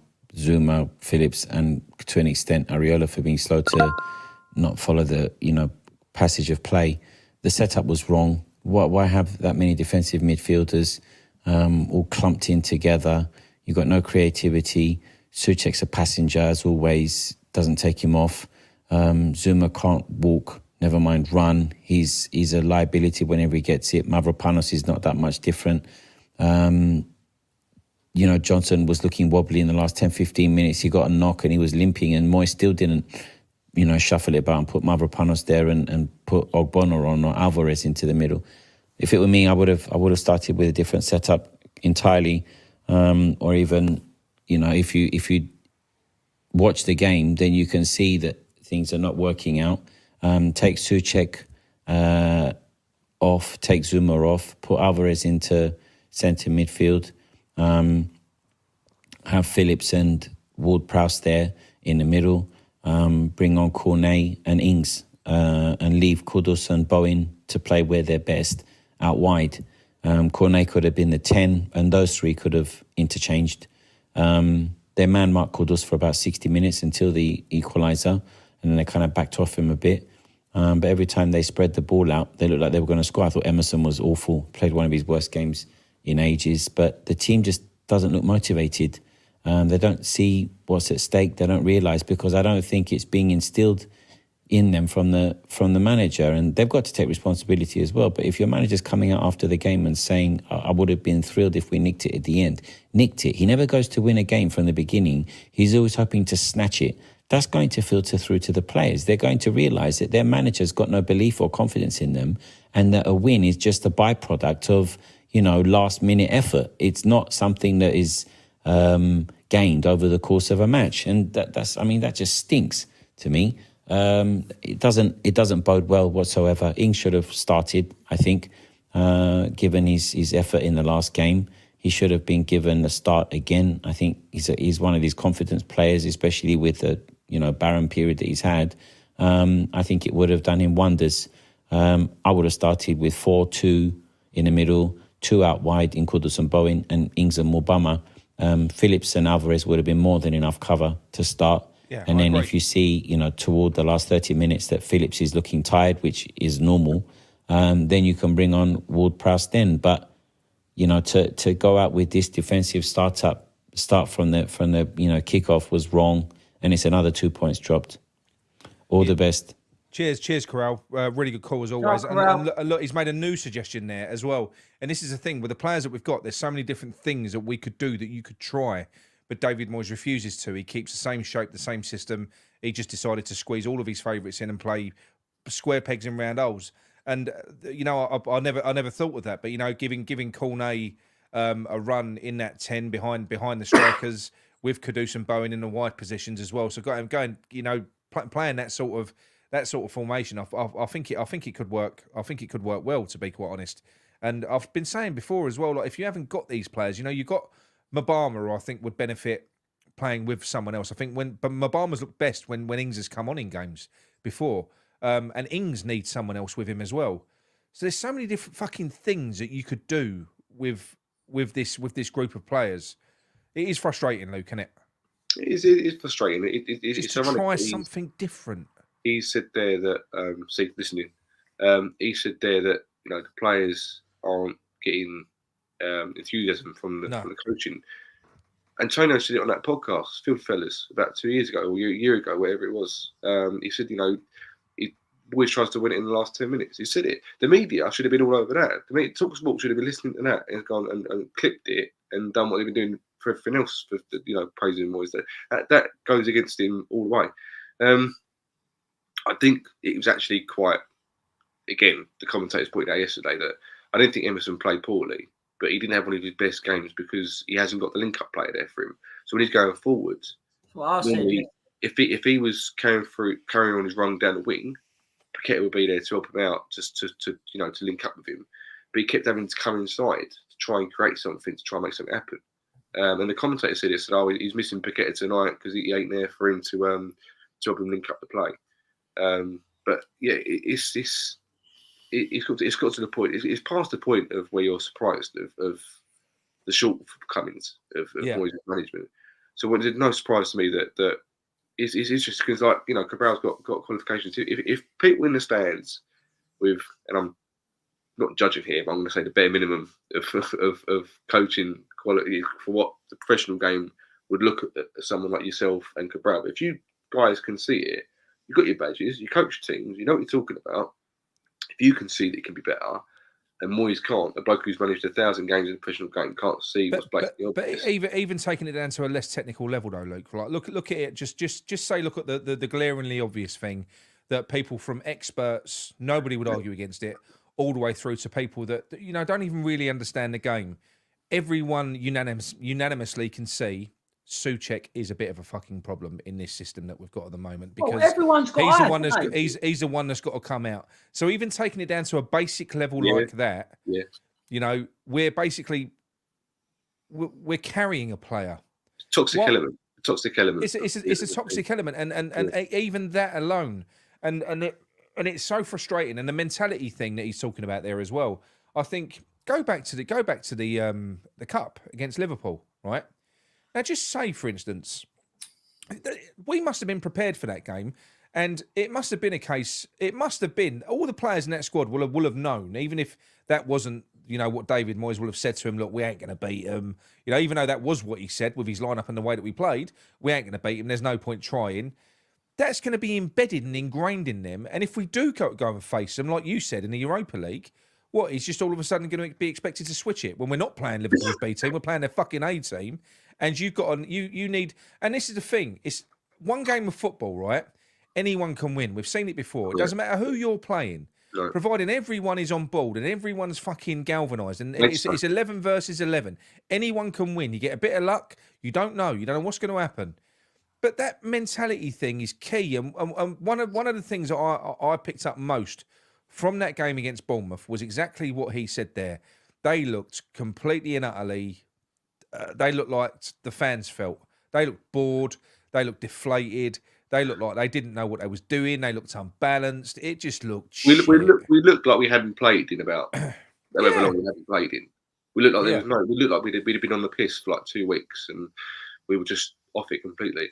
But talk about mentality thing. I said it before. If I've not said it on this channel or before, there was BT Sport, and I really no one likes him, but it's a fact. Rio Ferdinand was on the Pundits channel, and they asked him why it didn't work out for Moyes on there.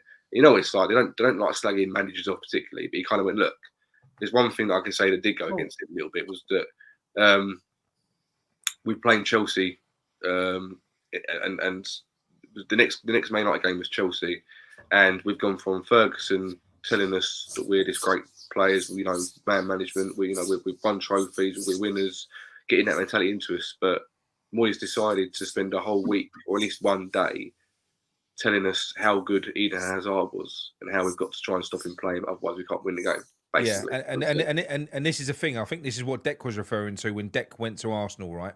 And he said, "I've never seen this before." Because you can imagine what a match day a week preparation is for a game. Yeah. It's 90% mitigation of the threat of the opposition. Yeah. Not about what you can do, not about how you can hurt the opposition. It's focusing on their threats and how we can stop them. Not focusing on the brilliance that you've got in your team, Moyes. How you can use what you've got to carve teams open and fucking hurt them. No. Concentrate on the threats. Oh, they've got this player, they've got that player, they've got this threat. This is what we've got to do to stop them.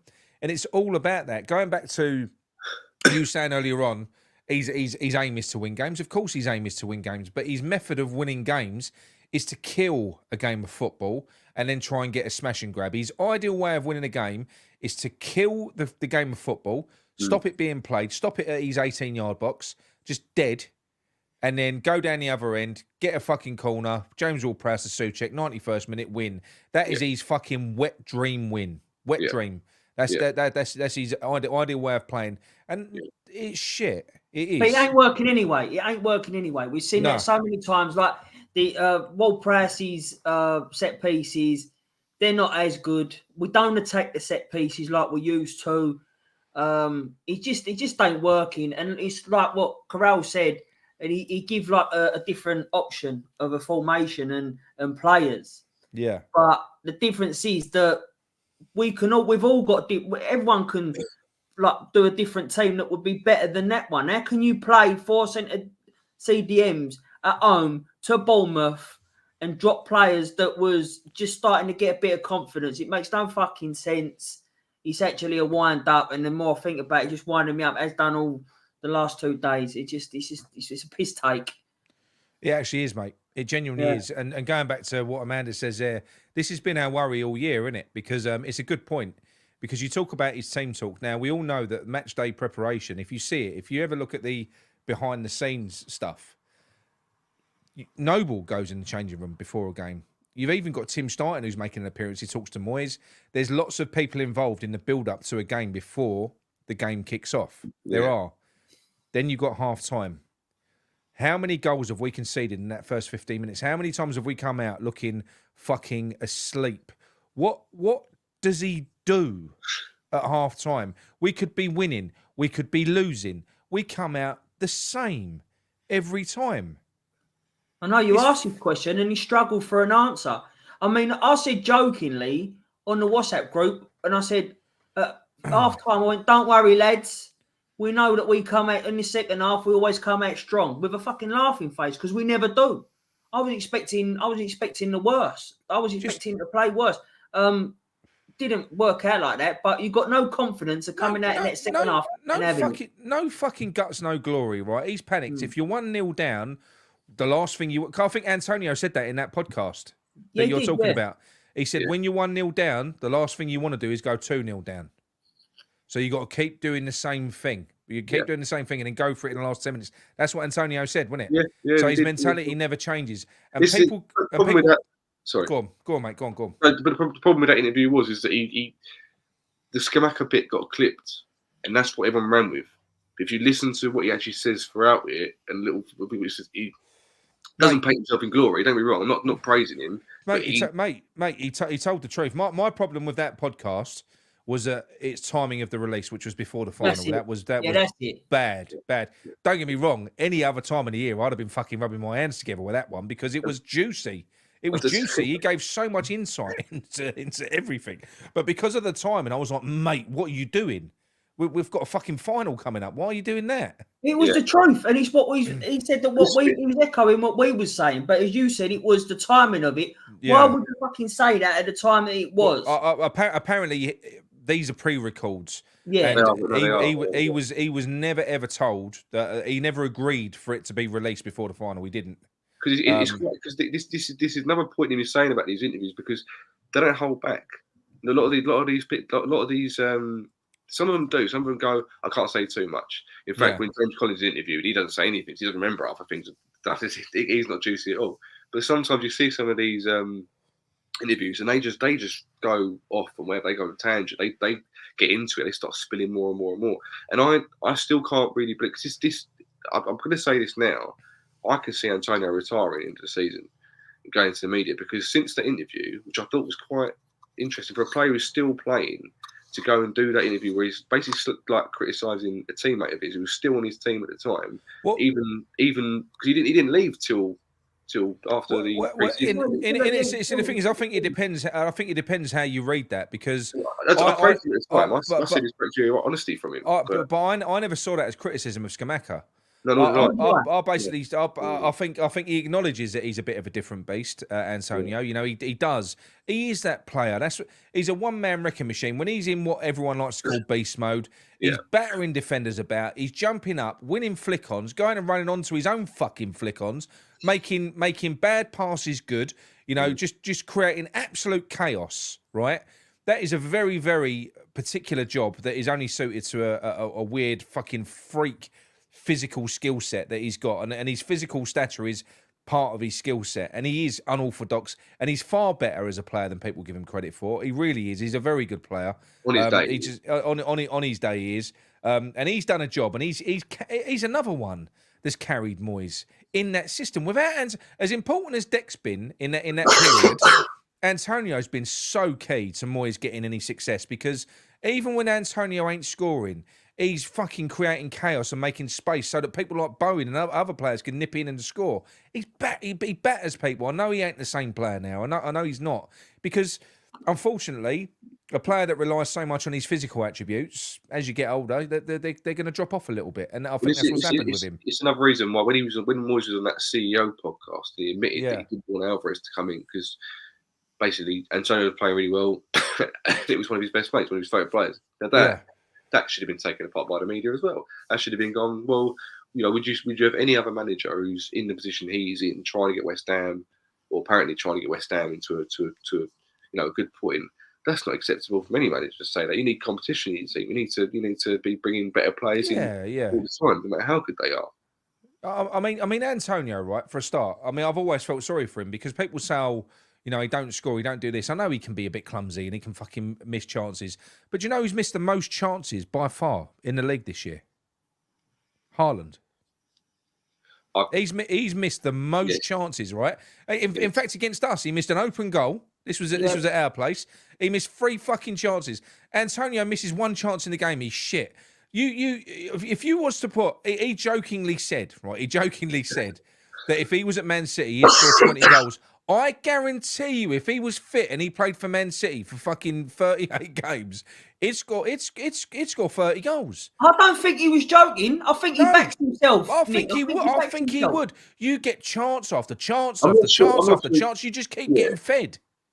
I'm not sure he'd be lethal for City, but he would be more. He'd score a lot of goals, is what I'm trying to say. Than he does for us. Basically, I'm not saying he's Haaland. Haaland is he's a phenomenon. He's an amazing player, right? I think Haaland's a bit overrated. No, I love it. No, fuck no. He's different gravy. He's class. He's you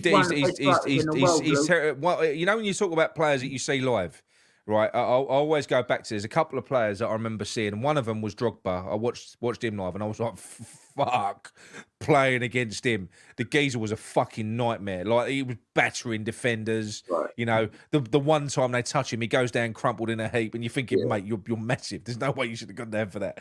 He's literally bullying people. Don't stop running.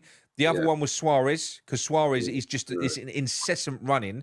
He doesn't stop. He chased every fucking lost calls. He's like that Núñez at the moment that they've got. He's another one. I think he'll start scoring, that player. But that player, he's one of the most impressive strikers. If you watch him, the geezer don't stop. He don't stop. Not 90 minutes. He chases fucking everything. He just runs for 90 minutes. And he just keeps it in the bar. Apparently he's at the bar more than any other striker. 4 times. Yeah.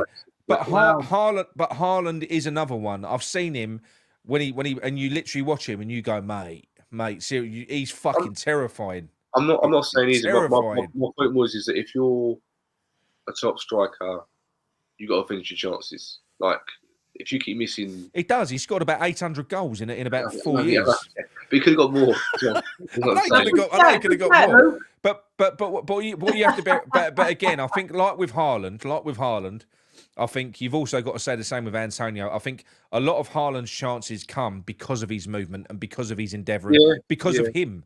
I think the chances come because of him, because he's the run, the intelligence, the runs at him, his athleticism. Like some of the fucking goals that he scored, he gets his leg in places he shouldn't be able to get them. But look, anyway, look, let's. Oh, sorry. Now, go on, mate. We've got let's go to Paul from Luton. Here we go. Evening, guys. That's my phone doing that. Evening, guys. Paul from Luton here. I'll try and keep this as short as I can. I just think we've got a massive problem at the back now. I think Kurt Zouma is done and finished. I don't think he should be captain either. He's not commanding enough. He's not a leader. And, you know, just watching him run is painful, and it looks like he runs in quicksand. And when he passes the ball, I mean, that ball last night, it looked like it was covered in treacle. Fuck me, I don't know how he managed to play such a bad pass. I know Calvin Phillips messed up as well, but when I saw it was like he'd put like a bit of backspin on it or something. Like, you know, when you play snooker, he started rolling back towards him near enough. I think he's knackered. I think he needs out of the team. I think Mavropanos is a decent player, like, you know what I mean? But he needs a decent centre back next to him. A Gerd. I think, you know, it all comes down to Moyes. I think, like, we're so limited in how we set out to play. And that's why he likes the likes of Zouma, because, you know, people say he's our best central defender, but he is if he stood on our 6-yard line or the penalty spot, like, you know what I mean, all game, because he'll just stick his head on it and fucking hoof it clear. I think it's a nightmare at the back. And also, like, what's going on with the left wing? What's wrong with playing a left-sided player that's got a left foot on the left wing? You know, Moyes is like, oh no, the guy that we've got for 30 million, like, with a fucking wicked right foot. James Ward-Prowse, stick him over on the left wing. Oh, it ain't working. Yeah, stick Calvin Phillips over there. He's played for Man City. He's going to be good enough to play on the left wing. He actually did play him me, left, guys. Calvin Like, you know Phillips, what I mean? This man does my head in as much as he does yours. You know, and I think, like, he's had such an array of talent given to him, and he still plays the most fundamental, basic, outdated brand of football. Anyway, guys, like, you know what I mean? Sorry for going on a bit, like, you know what I mean? But he does my head in. It's so boring to watch. It's fucking painful. Mate. We feel your pain. You know, and I just wish he'd have gone at the end of last season, like, you know what I mean? We'd have been able to get in someone with a bit more balls about him, like, you know what I mean? And a bit more up to date, you know what I mean? Anyway, guys, thanks a lot. Take care. Come on, you irons. Come on, you irons. Cheers for that. Cheers for that, Paul. Right, Paul. Very good call and something different as well. So, let's start with Zouma and our defensive problems. Mickey. I love Zouma, but yeah, he's a problem. The defence is a problem, which is shocking as we're a defensive manager, supposedly. But to be fair to you, without him in there, as Luke was saying earlier, he's technically our best defender. Like a central defender. He is. I mean, in terms of being a conventional centre-back, jumping up, winning the ball, reading the game, I mean, he rarely gets caught out. I mean, look, listen, I've said it before, if Zouma had knees, he'd be one of the best centre-backs in the league. He really would be. He is class, but, mate, he's fucked. Yeah, he's fucked. But do you know what I was saying to you yesterday? That the amount of time Zouma had them runs in the up to the halfway line, he shouldn't be asked to do that. He's got, because of them legs and that of his, he should be just sitting back. Just sit back. He's unbeatable. Say unbeatable, all right then, but he's great in the air. He's in the air. He's dominant. He does run now like he's got a nappy full of shit, doesn't he? When he runs up the field. That's probably the most entertaining thing about yesterday, watching him run. To be fair to you, but it's hard to watch. It is hard to watch, and he shouldn't be making them runs at all. He should be sitting back. So, yeah, I just think that there's a lot of work, and it's amazing to think how much Moyes has spent on players, and yet there's still a lot of work to be had and to be made there. And defence is definitely one spot that does need overruling, I guess. I think we do need a lot of new players there. I think we do need major surgery there. What do you reckon, Luke, on that point? The interesting thing about Zuma being captain, doesn't think he should be captain. He's not vocal enough. I know where he's coming from, and I always thought that the best captain would be someone who was vocal. But, and I'll refer again to the player interviews, is that, and I've always said this before Zuma got made captain, we won't know who the best person to be captain is. The people who will know will be the players themselves. They will know who they listen to in that dressing room and on the field and stuff like that. Because, and I was listening to, I can't remember who it was now. Might have been Defoe the other day. I listened to the Defoe one on Field with Fellas. He said the best captain he ever had was Ledley King. Ledley King didn't say anything. He just, I think it was some said, oh, Gerrard. I think Gerrard for England as well. Someone else. He said it wasn't. It's an aura. Some players have an aura about them. They don't have to shout. They don't have to shout and all that. They just enter a room. They're on the pitch and they lead by example.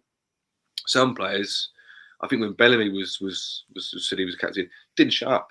Pissed all the players off. He would just be talking. Will you shut the fuck up? We get for 90 minutes, just rabbit in their ear. Yeah, they went, just switch him out after a while because it was annoying to him. You know, even if playing well, just so. I don't know who would be, because you see Aguerd's quite vocal on the pitch. He's always sort of shouting things, but he might just piss the players off as much as anyone. So I know you're a bit of a fan.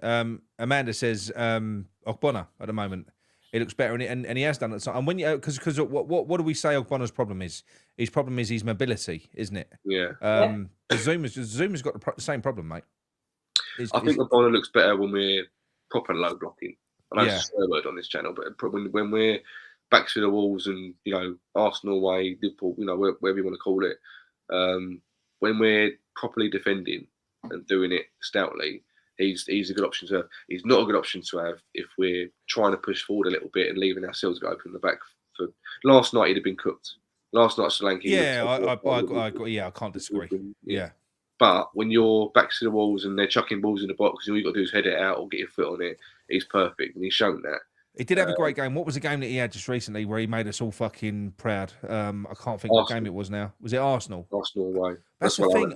But it's what I mean. Arsenal away. He was outstanding, wasn't he? Like he was just. It was like watching the Oggy of old, wasn't it? It was lovely. The whole team was. I'm not like yeah. You know, it's sort of. I think that's the thing. I think when we play as a collective. Are we lacking leadership in this team now? Yep. Depends what you mean by leadership. Depends what you mean. If you go back to thinking we had Noble, we had Rice, we had Dawson. Yeah, but we had Ogbonna. No, but my argument because I don't think Zuma, as good as a centre back as he is, he ain't a leader. No, he ain't. I'm not saying he is, but we had Noble as captain when we were playing shit and relegation battles as well. So I can't back Noble up on that one myself personally. But I think that we like I said, I put this out on Twitter earlier, and I was at a debate about it, saying, Moyes is good because he gives Kudus and Paqueta freedom. So he has to, because they're the ones that drag us forward when we're winning. If it's not Emerson, Paqueta, or Kudus, Bowen a little bit. Bowen sort of just goes whenever else. I can't. A lot of people say fucking James Ward-Prowse, and I can't imagine that. It's a character. Come on, everyone, let's go.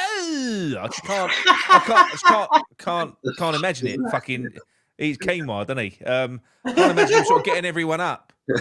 You know, someone makes a bad pass. That was terrible. What are you doing? You need someone to say, "Fucking, what was that, you slag?" You need someone to grab hold of people. You need like Noble grabbing. We're missing it. But you can imagine that he can't be captain. He can't. He ain't no captain. Do you know what? Nowadays, I don't know what makes a good captain. But I think leadership in this team is someone who gets the ball like Paqueta, can get a ball from anywhere, take it past a few players, put a sublime ball through, and the whole team seems to go up with him. So it's. I like Zuma. I don't like him because of the cat thing. I still haven't. I love Zuma. I love Zuma. He's a good player. I don't like him. Did you watch the West Ham Fan TV post match fault where you had Nicky and Scott? You had Nicky, Scott, and Dan talking after the game yesterday, and Nicky was sitting with Scott in the stands. Stayed to the end, unlike Sam Judas who left 5 minutes before the end. Liberty. Can't believe you done that, Sam. He stayed to the end, and apparently Zuma came over to the crowd afterwards, and obviously the fans were booing at the time, and it weren't all that. And apparently Zuma was saying to the crowd, clap, clap. That's what Nicky was saying. And Nicky was like, who the fuck? And he said, I love Zuma. But he's like, who the fuck are you talking to telling me to clap?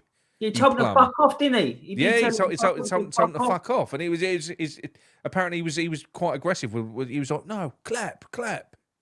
He was doing all that, which is a bit. That puts me off. That. Well, exactly what I said. I said I like Zuma, but let's put me off the geezer.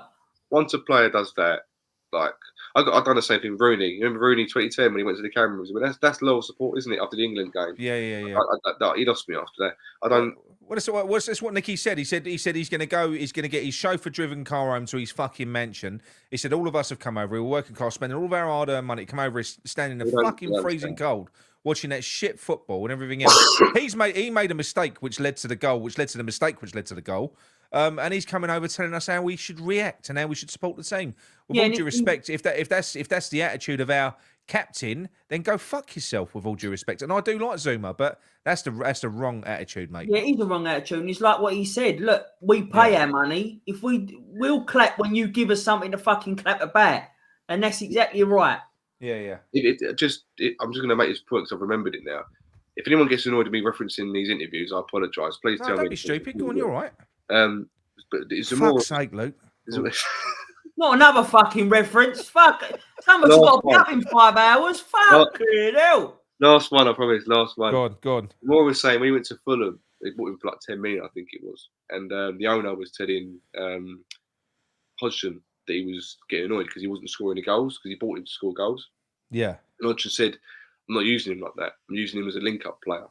And he said that basically he played like 10 games or something in this role, and there was one bloke in the stands who used to shout abuse at him, saying, "You useless wanker, score a fucking goal." But he was doing everything else. He was winning headers, he was linking players, he was getting assists.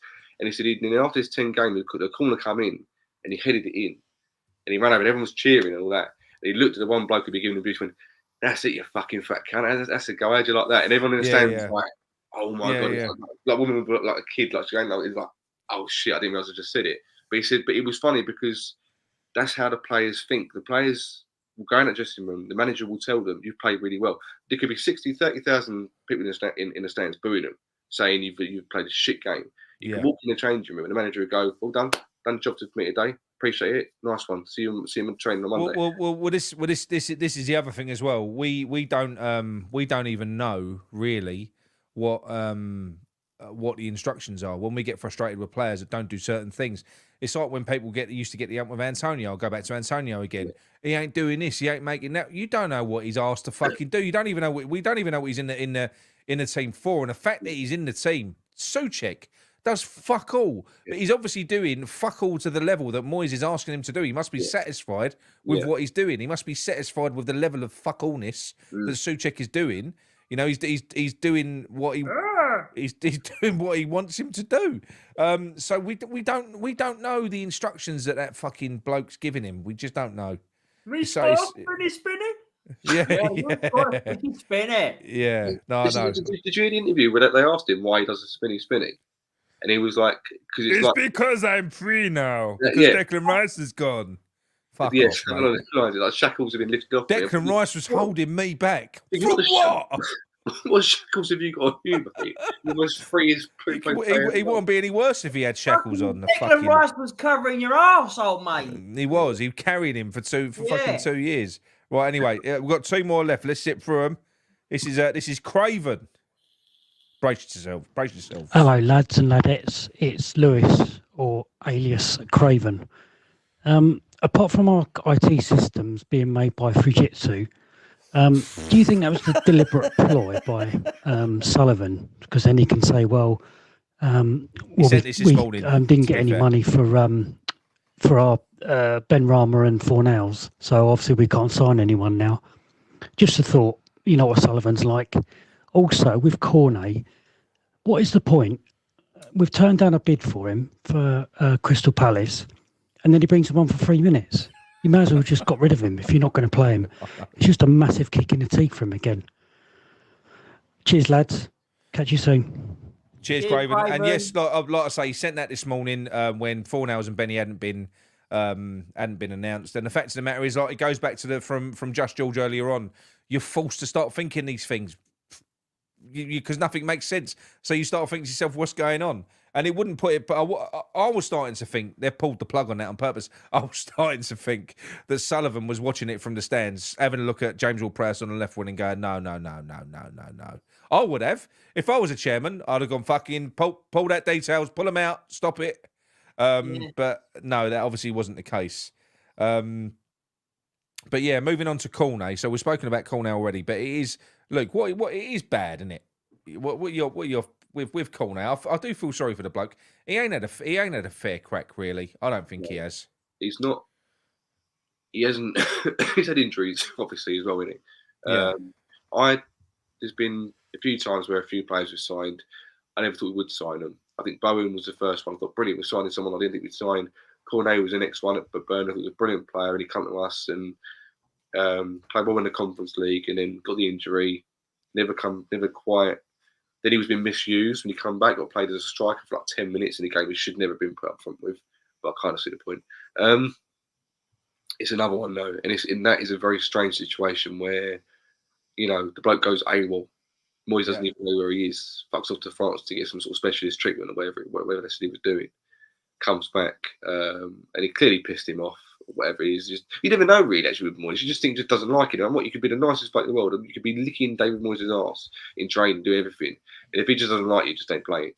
But there's nothing you can do. I mean, you've only got to go back to the fucking story about Crowell when Crowell was over here. You know, wouldn't even look at him or talk to him. You know, great story that. Making a grown man cry. Terrible. So you know, I mean, I'd have cried if I had that hair, though. To be fair. I think most blokes would like that hair, actually. I've got naturally curly hair. I'll grade it out. Wait till it gets all curly. It's the Christian Daly songs, anything to go by. There's a lot of blokes who want to sing there. Yeah, it's sad. And the thing is with me, with Cornell, I haven't given up hope. In a way, I think the fact that Ben Rama and Fornals have gone now, it's like his hands are going to be tied. He's going to have to play. Because I don't know. I don't want to believe this is. But there's a little bit in my mind that brings that the formation we saw last night, the player selection we saw last night, isn't going to be the only time we're going to see it.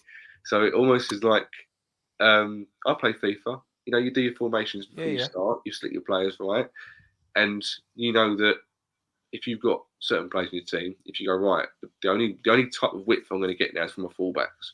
So if you're then going to go, if Moyes has now thought to himself, we're trying to. We're trying to. I don't know what happened now. Go on, mate. Sorry. Sorry, I took him. No. If I've got a message through.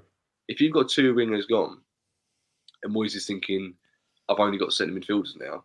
That's all I'm playing. Then I can kind of see this being a regular thing.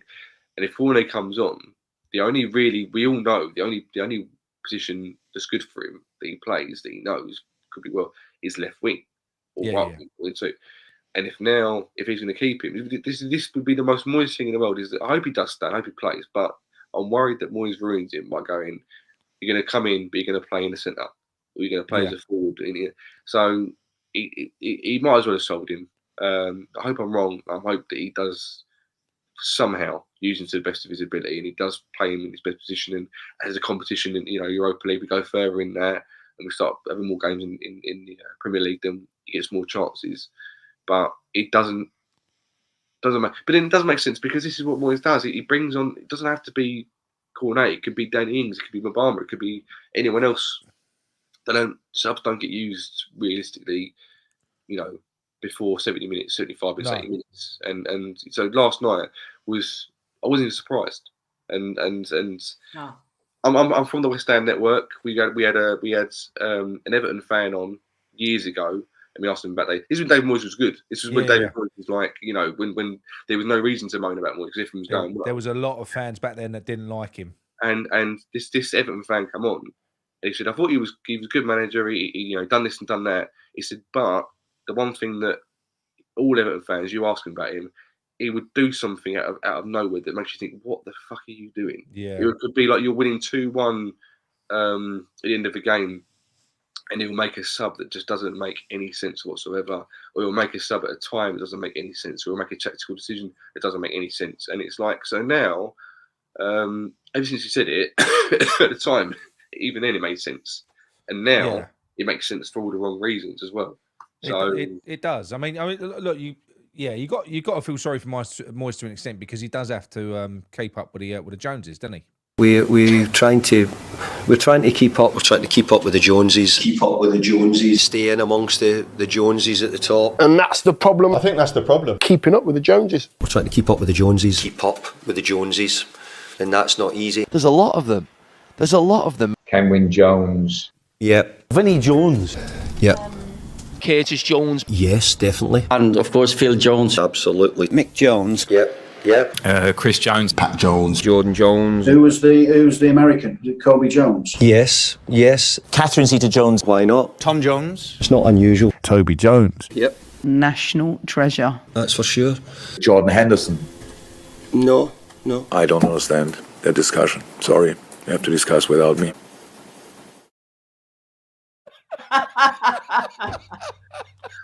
Hey, Klopp, it kills me. It's fucking I brilliant. don't understand the question. He does love an excuse. Can I just Moisey. run by a question to the chat? Go for you two as well. Not that it's going to happen, but would you have Klopp at West Ham? Fuck yes. Would I have Klopp at West? Is that even a question? No, look, if you're going to ask a question, make it an hard one. Would I have Klopp at West Ham? Have you seen the football they play? Fuck me. It's like he plays the perfect brand of football. People coo about Pep's Man. I think Man City are boring compared to Liverpool. They are. I didn't ask the question the way I wanted to ask it. No, you asked it perfectly. Would you take I would take him, yes, I would. Well, That's Dutch. But, That's what Yeah. to me, he's a moany old anything I say now is just redundant anyway. So I just don't. It is, Luke. Move on to the next one. He's an annoying cunt, is what I meant. He would not be annoying if he was your manager. He's Not an in a horrible fucking prick. slightest. He I wouldn't. think you'd love him. We'd all be going out to Turkey, coming back with big fucking white veneers. I reckon if we had. I Klopp don't as need manager. But to be fair, like you're right, he's annoying. But if he's your manager, he sticks up for your club, and I think we'd all love that. To be fair, Yes, Mickey. So I don't need. It's a stupid question.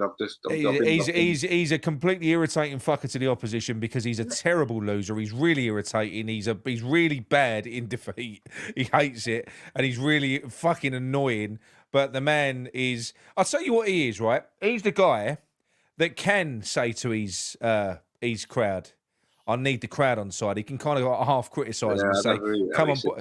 No. And he did, and they reacted. Do you know why? Because he delivers and he gives them everything. Everything he does is for Liverpool. He gives them everything. It's all about entertainment. He does everything the right way. So he can come out and say, fuck, almost to a degree, fuck, what can I do? What more? We need you. We need you behind us. So he can do that. David Moyes, on the other hand, he can't do that, but he does on a regular basis. Haaland's overrated. Yes. David Moyes just sort of says, "Oh, we've got 60,000 people who think they're football managers." Yeah. Fuck off. Yeah, he does. But no, I apologise. I shall not speak on that matter for the rest of the night. Well, If you've got any more questions like that, bring them up. They're fucking gold. But I would definitely take fucking Klopp all day long. My God. He's like I said to you. In terms of the style of football, they're brutal. They're brutal. They're like his method of football is basically not. They don't fuck around. Their idea is get the ball, score, and they go fucking forward at pace. At pace. Yeah.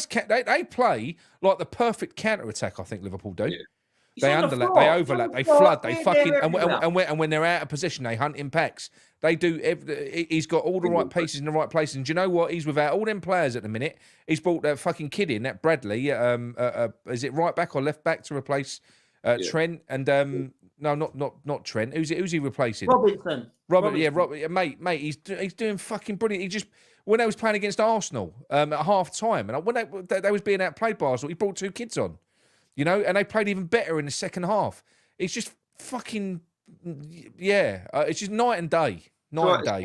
It's fine. I've been shut down properly. It's cool. It's fine. Well, would you not take Klopp then? No, I'll take him for his football, but it just pisses me off. It's been like, like how people say the shithousery of it. Like when he, how can I put it? It puts me off. His personality puts me off when he's moaning and he goes in the media and he starts and he watches the opposition train and all sorts of stuff like that. So I think he's become the epitome of the Liverpool manager. I think I'll be honest with you. I think we're all over it. I think in terms of you could ask me if I wanted any manager from my entire time watching football, including Alex Ferguson, right? You could ask me who I could pick and have at West Ham to come through and do what they've done. It would be Klopp. Really? I would have, mate. Honestly, he's. I wouldn't say I'll probably have him. No. For me, it would be. I mean, even like the fuckers leave him, right? And he's in a press conference, and he means it. I will never manage another team in England. Yeah. You're like, just fuck off, Klopp. Do you know what I mean? Leave it out. Who's a good manager? Yeah, it's just but how good would it be to have a job, right? How good would it be to have a job where you're at your peak like that? And let's face it, he could carry on. He could. But he's basically like, I'm just going to have a little bit of a break. I'm going to go and enjoy it. Have you seen his holiday home that he's fucking had built? Mate, Google it, have a look. That's where he's going to go and spend some time, right? It's fucking unbelievable. He's going to go and have a couple of years. He's going to have a little sabbatical, and he will come back 100%. He'll come back. Managers do it. Guardiola done it after. Yeah. Hal done it after. Who was he managed for Newcastle? Bournemouth, was it? Was it Bournemouth or was it someone else? Bournemouth. Yeah, they do it. They go for a year and they come back better. Yeah. In fact, even the man who shall not be named on this channel or any other channel or by West Ham, Moyes left. Have you watched the video, the Liverpool video with Jurgen Klopp and the disabled kid from Ireland? I think I have. Well, mate, I'll send it to you, right? Watch that, right? The guy is a fucking human being, right? And you could say, and there was comments in the chat and saying, well, David Moyes would probably do that as well. No, there's doing that and there's doing it. What he did was amazing. Like even down to the video that he sent, because this was a disabled kid, lives in Ireland, got his dream to go to watch Liverpool. His dad was videoing it. He was crying on the way to the ground, and then when they started singing "You'll Never Walk Alone," he was absolutely fucking in tears, floods of tears. Beautiful video. It went viral, and Klopp got hold of it, and he basically sent him a message, and they videoed it. He was watching it on an iPad, and you had Klopp sitting there with his big white teeth, mate. The geezer's fucking. If I was even me, but if you would run through brick walls for the man. Yeah. He just looks like the type of guy that if he was in his team, you would do anything for him. Anything. Yeah. I'll get that. You believe anything he said, wouldn't you? You believe anything he said. Anything. The guy's got a heart. You can see it when you watch that video as well. And like I say, people saying, well, yeah, Moyes would do it. No, there's doing it and there's doing it. I mean, even down to when, because he's in a wheelchair, the kid, down to when, they met each other and then they went on a little tour of the took him to his office, but they sort of saw all the setup and everything else. He basically just fucking, where's your break? He said, I'm going to drive you. And he sort of got his wheelchair. He's driving him around, saying, "I hope you like the driving because my wife hates my driving. She moans all the time." And he's making the kid laugh. He's just really he's human. Yeah. The opposite. He's not. He's like one of them fucking Moyes is like one of them reptile people. He is. Anyway, sorry for that pitiful suggestion, but that wasn't what I wanted. That was it was a good question. Yeah, but no, I hate Klopp because he's a Liverpool manager and he pisses me off because he does, and he's such a bad loser, and he does annoy you because he's full of excuses and he's really kind of bad in defeat and stuff like that. But I get it. But if he was your manager, fucking hell, you fucking have it all day long. Right, let's do this last one. I've got 10 minutes. You're dying. You are. You got no stamina, Mick. I'll be up at 5 o'clock in the fucking morning. Fucking hell. What are you doing in the morning? What time are you getting up? That's a late for some people, Mick. Here we go. Nick. Matt Rainey. Claret Booze, Matt Rainey. I just want to quickly touch on the game yesterday. I should have stayed at home. with me fucking kids watching Balamory and fucking Paw Patrol, because that seems more like fun than me fucking leaving me gaff in the piss cold. You know what I mean? Regardless that I'm a local, but it's still principle, you know what I mean? Leaving me area, still going up the fucking road, like. Nah, to watch that shit, nah. End of the day, like, I'm only 30, you know what I mean? So, still a youngster to some of you boys. But mate, like, what I grew up on, that's not the West Ham way, you know what I mean? Hey, Like, whoa. I'm no still a one- youngster to some of you boys. What do you fucking... Did he just go there? He's talking about What did you, he Mick. He say? ain't talking about me. He said Yeah, he's I know. 30, but he's a youngster compared to some of you. But he's talking about you. No, he said, leave off. Look, I'm the youngest looking geezer on here. You're dying now. Look at you. Look, you can't keep up the pace. I've got to be up at 5 in the morning for fuck's fight sake. for me, the West Ham way is having fight, having a bit of bollocks, bit of passion. You know what I mean? Giving it 110%. You know what I mean? And putting your body on the line, and you know you can actually say that you did your job. I can't say you know every boy to a man or whatever. You know they did their fucking jobs. I think it's not fair to criticise Bowen. You know what I mean? He's asked, you know, and Kudus, because it just seems that they're the only two boys that wants to do stuff. Alvarez, I fucking love that geezer, but you know he just looks like, you know, he's not the same as what he was a few games ago. It's just a bit sad because, as we all know, we've got a fantastic crop of players, but not being utilised in the right way. Mr. David Moyes and all you fucking pundits, you know, all saying that, you know, we're clueless, we don't know what we're fucking watching, mate. Like, I pay my hard-earned money, yeah, to fucking watch that shit. And yeah, no, it's just a joke. I don't want to keep ranting and raving and just repeating myself and just saying I don't know what to say and all that bollocks, but fucking hell, like, that is trash. Absolute trash. Moisey, thanks for the last, 3-4 years, but it's time for you to fuck off. Honestly. I agree. I said it many times before. You should have jumped in that Uber with number 41 in the summer, and we should have been a bit more ambitious and got a manager with a bit more, you know, attacking football.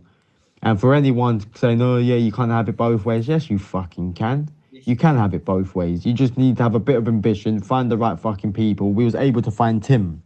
If we were able to find Bournemouth, for Tim, an I don't example. think it'll be hard to find a manager. So even if it was Xabi or Xavi from Barcelona, you know what I mean? I wouldn't, to be honest with you, I would even take fucking Graham Potter, you know what I mean, over Moyes right now, because honest to God, yeah, if that is the type of football we're going to be serving up, and if we are going to keep Moyes, I'm not renewing my season ticket. Honestly, I'd rather watch it on the box at home, in the warm, with me kids. You know what I mean? Fuck that. Big you boys up, big everyone up in the chat, common you irons. We're still massive, even though I feel like we're average, but we will get back up there. Got Man U on the weekend, I think. I think that's going to be a tough fucking game. Bournemouth, that should have been fucking 3 points. In all honesty, I don't think we're going to beat United. But yeah, tar boys. Cheers, Matt. Moyes, Matt. it's time to go. It is. It's time to go. Everyone agrees. Luke, thoughts? I mean, that is basically the thoughts of a very frustrated man that just went to watch West Ham. I think it pretty much echoes how we all felt. It's enough, isn't it? It's enough now. It's been enough for ages, to be fair. Yeah.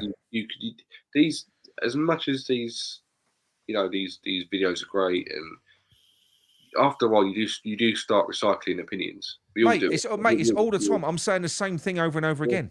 Yeah, I am. And but what do you do? What can you do? The personally, football's the same. I have seen a few episodes of Paw Patrol with my little girl, and they are pretty good, to be fair. So if anyone wants to watch them, then there's a few out there. And Balamory, different stories. Ballamory's all right. It's you know. Is Ballamory still going? I used to watch that when Ben was little. He's 15 I now. have no idea. I'm an animation kind of guy. I like me okay. and stuff like that. So yeah. Look, he sums up what a lot of us feel. It's interesting because I was on E20 a little while back, and he made a good point that you know, we've moved to a stadium. We've moved to the whole stadium. The whole point of moving to a new stadium was to push West Ham into a new echelon of success. Wasn't just success, though. No, it wasn't. Was there was more to it. But it was like, as a results thing, when you read it off, 6th Europe trophy. At the minute, there's a massive, you know, you've got like it's divided. It's divided because we can have it both ways. We can. But the minute it's classic of, well, would you rather have this? Or it's a blue pill, red pill. That's what it tends to be at the minute. And unfortunately, we can't put it together and make purple. And that's the trouble. And like I said earlier, I said it on this video, that the fundamental thing in West Ham is you play good football. First and foremost, if you win, brilliant. If you don't, at least you've got to see a good game. One of the best seasons. If you ask any general fan of West Ham and you say to him, what was the last best season of like entertainment you could think of, most of them will say 15-16 because of Payet and that season with the whole moving the last season of Bolin, but the way that Payet was with the entertainment factor and stuff like that. And Paqueta's had a bit of that. Paqueta's a bit on that level, but the whole team doesn't play that way. So it's almost like him doing it, dragging us. But I'm the same. To be fair, I'm gonna. This is all I'm gonna say on it because I get where he's coming from, because I haven't been to a lot of games this season for personal reasons, but also it is kind of easy to just go, do you know what, I won't go this week. And it's not mainly because I don't want to go. It's just things get in the way. I'm a young dad now. I've got a baby at home. Things happen, work, stuff like that. Especially with games in midweek, they almost, I can't do them. I work 3 shifts. It's difficult. But it's not like I can't go, I'm gutted. It's like I can't go, oh well. It's like, and I sort of think to myself, it should never be that way. But I feel like, there's the atmosphere is crap. Fans aren't cheering. Fans aren't going to cheer that. I'm sorry, fans are pissed off before they leave the house because it's like another job to go to. It's like another job you hate to go to, and you hope that it's going to be a good day. You're going to walk in, and the work's going to be easy to do. And you have a smooth ride and whatever. You have a great day, but it's not enjoyable. It's not. Do you mind if I reference it? Do you mind if I reference a tweet earlier on? Right, and this is from Mike Brennan, Father Jack. He was on the show ages ago. We're getting back on again one day. He's good value. We love Mike. But he's getting fed up with all the arguing. So he says, "Oh my God, this is incessant Moyes out debate. This incessant Moyes debate is so boring. I don't know any other club where a manager has divided a fan base so much. Not one game goes without this dissection of the manager. I don't recall any of this nonsense, even under Allardyce." And my response was, "We are beyond sick of this football, Mike." I said, "It's like being forced to live on a diet of lentils and water. You won't die, and you'll probably be physically healthier than you are now, but mentally you're going to be depressed and frustrated." I said, especially when you see the bloke on the table next to you tucking into steak and chips and a nice fucking beer. And that's essentially what it is. We're on fucking lentils and water. It's the bare basics of football. It's just, it ain't even football. I can't call it that. I don't think it is. I think you missed the trick there. We're saying you should have said potato salad. We're on potato salad. Yeah. But honestly, I don't think. You know what I mean? It's bare bones football. It's horrible. It's rough. But look, thanks for that thing, Matt. Shall I get into the conspiracy quickly just to wrap this up? Yeah, they can't wait for that, especially Amanda. She's right. Thank you for sticking with us, Amanda. Right, okay. So I'm gonna have to try and get myself together with all this. Right. So as you know, I get information, I get rumours, I get all of this, and I've basically knitted all this together now. So. And you can see our flip-flops with Tim Steidten as well. So when the news broke about Liverpool, immediately I was outraged and I was panicking. I was thinking he's going to go. And then I thought about it and I've spoken to a few people and I was like, no, I don't think he is going to go unless there's something bad going on. But basically, I'll take you back to the Qatar rumour, which is that the Qataris are looking at taking over West Ham, right? And when Tim Steidten came into this club, we said the same thing on here. We said this is not a David Sullivan appointment. We don't think it is. We do not think this is a David Sullivan appointment. It doesn't fit. David Sullivan thinks he is a director of football. He likes to have control. We know that the Gold estate is on the verge of coming out of probate, and the shares, that all that type of thing is about to be cleared up. So no club sale was going to happen until that's cleared up. It can't. It physically can't. We know that. I'll get it wrong. Is it Jacqueline or Vanessa? Because I know one of them passed away. I'll get it wrong. But basically, the shares. Sorry, I think Jacqueline is the one that passed away. Yeah, Jacqueline was the one that passed away, and so Vanessa is the one that's basically put her. What they did was they went out and they got financiers in because they're looking to get the best deal that they can get. So they were going out there to get prices on her shares. I think they've got 20%, and they were going to sell they were going to sell that portion of the shares to another investor. That's what we're being told. But the exercise, so I'm told, is to basically get the market price, because a sale is about to happen, or it will happen. You know, I don't know that it's going to happen this season, but what I am told is that the new potential owners that have been involved for a while now, they do want the sale to go through before the start of next season, and as soon as possible. So I think the hold up, from what I'm being told, is the shares in probate. I know that a lot of people are telling you Sullivan's not going to sell. He's not going to go. Yes, he fucking will sell. Of course he will. If the money's there, he will sell up. He will go. He will sail off. He knows he isn't loved. He knows he's gone as far as he can take us. You've got David Moyes saying you've got to keep up with the Joneses. You need super money to kind of go any further. David Sullivan knows that. He's peaked. They've peaked at West Ham. It's the only way now is to stay at the same level or go down. Now, we will never break through that ceiling. So that they know that. They're well aware of it. They haven't got the investment. Never going to have. So I am going to mention the Qataris again. I am, because I've stuck with that the whole way through. And I do still believe now, following conversations that I've had, I do still believe that Tim Steidten is somebody that was put in place to look after the asset, make sure that money was spent properly when negotiations happened a little while ago. And he's been overseeing things for the new potential owner before a sale goes through. And he's going nowhere. Tim Steidten's here for the long haul. And when he talks about projects and stuff like that, and when you look at what's just happened, we're clearing the fucking decks, you know? I was sitting there thinking before the window, well, it's all true. A new manager's coming in. It is going to happen. Moyes isn't going to be here. But I kind of forgot a little bit about the change of ownership and everything else. And the fact is, we might be seeing a lot more than that. This could be the dawn of a new era. It could be. We could be seeing a new ownership model, and we could be seeing a new manager. Everything else. I think Tim Steidten was the piece of the puzzle that was going to the first piece, if you like, and he's laying the foundations for the new people to take over. Now, when you look at it, we're well away from FFP, but we ain't spent. You know, we was about 75 in this window, about 75 million away from the FFP boundary. We could have spent, we haven't. We've reduced the wage bill, we've sold, we've brought more money in. When the summer comes, that gap gets even bigger. So whoever does come in next can actually spend. They're going to have the ability to spend, like the Saudis did when they came into Newcastle, and they spent big initially, and now they're shitting themselves because they might have spent too much. But obviously, whoever comes in next, they know the rules now. They won't trip over, because Man City are going to pay the price. Everton have paid the price. It looks like Everton and Nottingham Forest are going to as well. But yes, that is basically what I think, and I do kind of believe it in my own head. And is it all factual and everything else? Well, no. Certain bits and pieces of it are good. Is good information from good sources. Others are rumours that I've picked up, and the situation that we're currently in. And in my opinion, it fits. It does fit.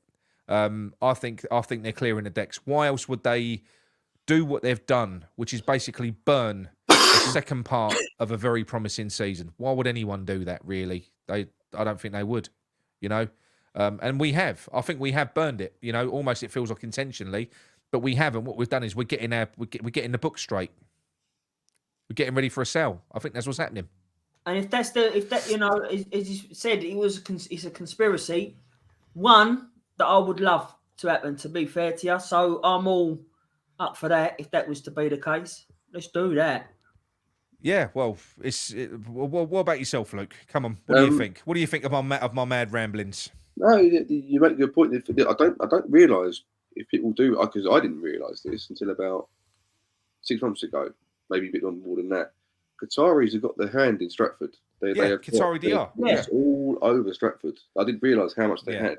And I don't know if people realise this, but they are like, I didn't realise this either. That apparently that's another reason why Golden Sullivan wanted Stratford, because they knew that the surrounding area was going to be massive demand. It's going to be massive demand for it. Yeah. They can paint it as much as they wanted about the world-class team. That was to get the fans in.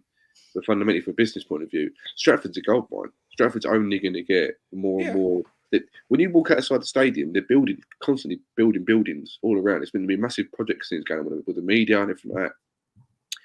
The only trouble I have, and this is where my moral compass comes into it, because it's funny how much, you know, I don't know whether they would have. Saudi Arabia is very controversial. So when they took over Newcastle, there was a lot of this from the media saying, "Oh, how do Newcastle fans feel being owned by Saudi estate?" And most of them just happy to get rid of Mark Ashley. Most of them just happy to get rid of him. He was like a disease within the club, and they're happy to get rid of him. Doesn't matter who's going to take over, as long as it's not Mark Ashley, they're going to jump for it. Yeah. And then I think I was into a podcast. I think even if it was a Football Ramble, there was a guy on there who's a massive Newcastle fan who's basically washed his hands with Newcastle. He said he doesn't want anything to do with you know, Saudi Arabian ownership due to political reasons, stuff like that. So he basically just doesn't. I haven't listened to him for ages, but he said at the time, if that comes through, I won't be going to Newcastle anymore. They're not my club anymore.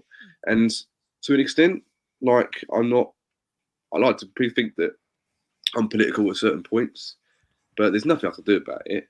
No. I'm not going to pretend. But when you think about it, from a moral standpoint, the guy that owns our club at the moment, if you look into his history, it ain't pretty. No, exactly, and that's it, to me. That's like a small scale, disgusting, small scale scum compared to because I'm not being funny. But No, I know you can't compare the two. I know we're talking about massive human rights. No, but you're right. You are right to compare because you can make certain comparisons about you know, because I think people see the bright lights and the big money, and they see Champions League and they see winning, you know, God knows what else, but there is. Like the Americans are taking, people don't realize there's a lot of Americans in the football league. The football league taking over. Ipswich Town been taken over. There's a lot of American ownership. Listen, we are the prime club ready for the next takeover. We are. Amanda's talking about the stadium right now. The stadium is a free hit. There's nothing that our owners can do with it because they haven't got the level of money that would be needed to do anything with that stadium. Now, what owners could do when they came in, because it wouldn't take much to buy that stadium from the LLDC. It would need to be bought. You know, if you offered them 100 million or 200 million, they'd bite your fucking hands off. They literally would. There's repairs on the stadium that are not going to be able to be afforded to be done. You know, it's in disrepair. They're making losses on it every year. We're not going to buy it because we don't have the level. We've got such a good deal with the running of the stadium. But whoever buys it will end up having that and all the area around it, and you could literally transform that into a multi-purpose arena. Like I've said before, the only way you could make that into a money-making venue, because of where it is, if you did, I don't know whether you've seen the images of like Real Madrid's new stadium, the Bernabeu, right? You know, flick a switch, the pitch disappears. Yeah. The pitch disappears. Right, it just disappears. First it's like if in the NFL, wouldn't it? But you could. But this is even more impressive. So with investment, you could literally turn that into a multi-purpose arena where it's West Ham completely. You know, you could have West Ham on there on a Saturday, and you could have fucking a concert on there on a Sunday.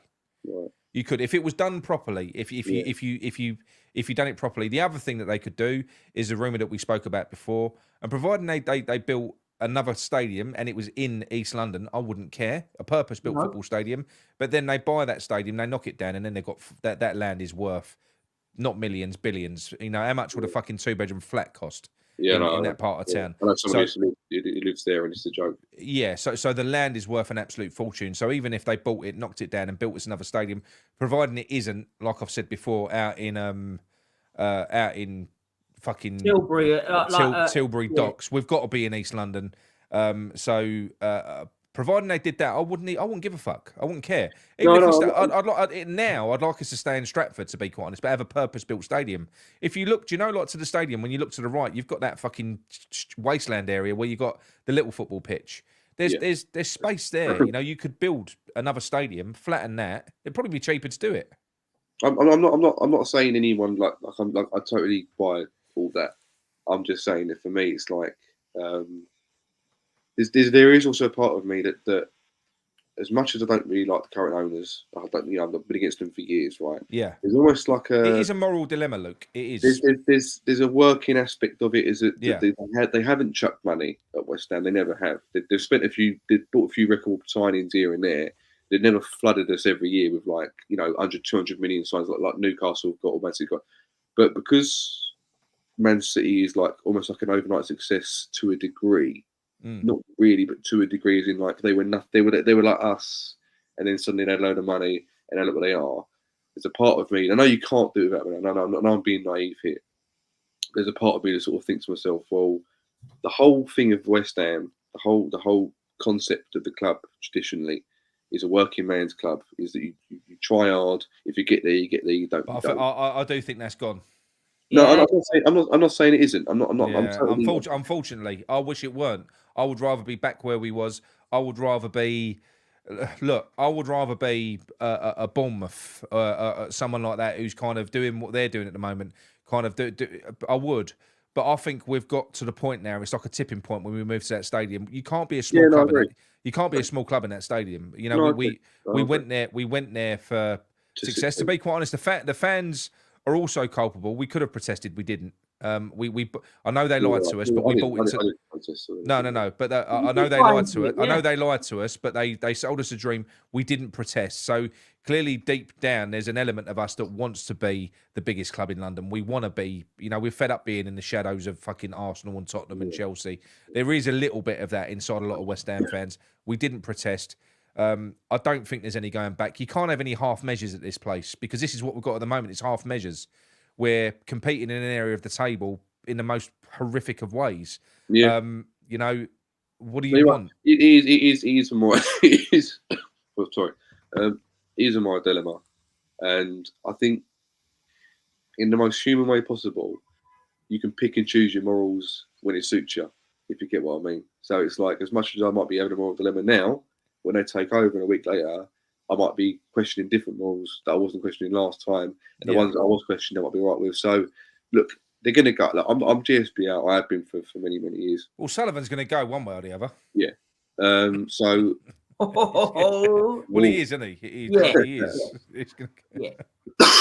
But yeah, so if it happens, it's inevitable. It's probably going to happen anyway. And once I found out about the Qatari, how much they've got land ownership and all the rest of it, then it would make sense. So if it's going to happen, it's going to happen, and fair play if it does. Yeah. Like I say, I mean, again, this comes back to us trying to make sense of what's just happened in this window as well. All the bits and pieces. Like I said to you, the conversation that I had before the window, it's come to fruition. It has. It's ruthless. It's absolutely fucking mad what we've done. It's just and I don't know why we would do that. I don't see any other. I can't, because there's no business sense in what we've done. Not really. Getting rid of there ain't none. The recent World Cup 2022, where it was moved to the winter in Qatar. Did you two go along with that, or did you? I'm not judging you. I'm just literally finding out because I was against it. I didn't really. I was against it, but I watched it and I enjoyed it.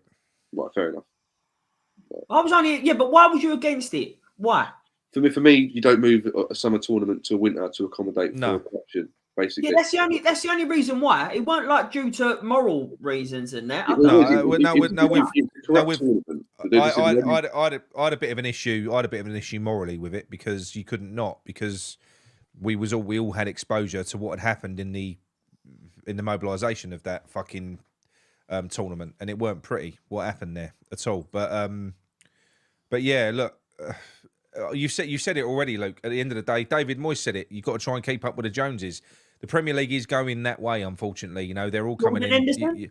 But you've got state-owned fucking clubs now. I get it. It's the way it's going. I don't think that we can be little old West Ham anymore. I just don't think that we can. I wish that we could be. That was the club that we all fell in love with, but we ain't that club anymore. We're in between, and we've got to make that next stage. I think we have to take that next jump. We've got to. You can't fucking go having any half measures now. Well, if you've got the, I mean, what would you prefer? I think Amanda said there in the chat sheet, I don't want Yanks. If you look, and I don't know. I really don't. I think that I don't want a Ted Bowley. What's the difference between the Americans and the UAEs? Because at the moment, there's so many American owners, and if they get a majority ownership of the club, then they can move it to that Super League that they want to do. Yeah, and I don't want that. I'll tell you. I'll tell you what the difference is. If you look at the American-owned clubs, they're all about business. They don't give a fuck about anything else. It's business, business, franchises, this, that, the other.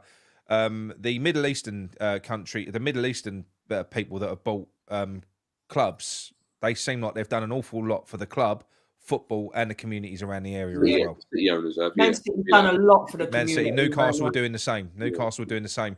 So, so in that sense, it does seem like they put an awful lot back into the community. They do care about football. They're football fucking mad from that part of the world. Well, they're sport mad from that part of the world.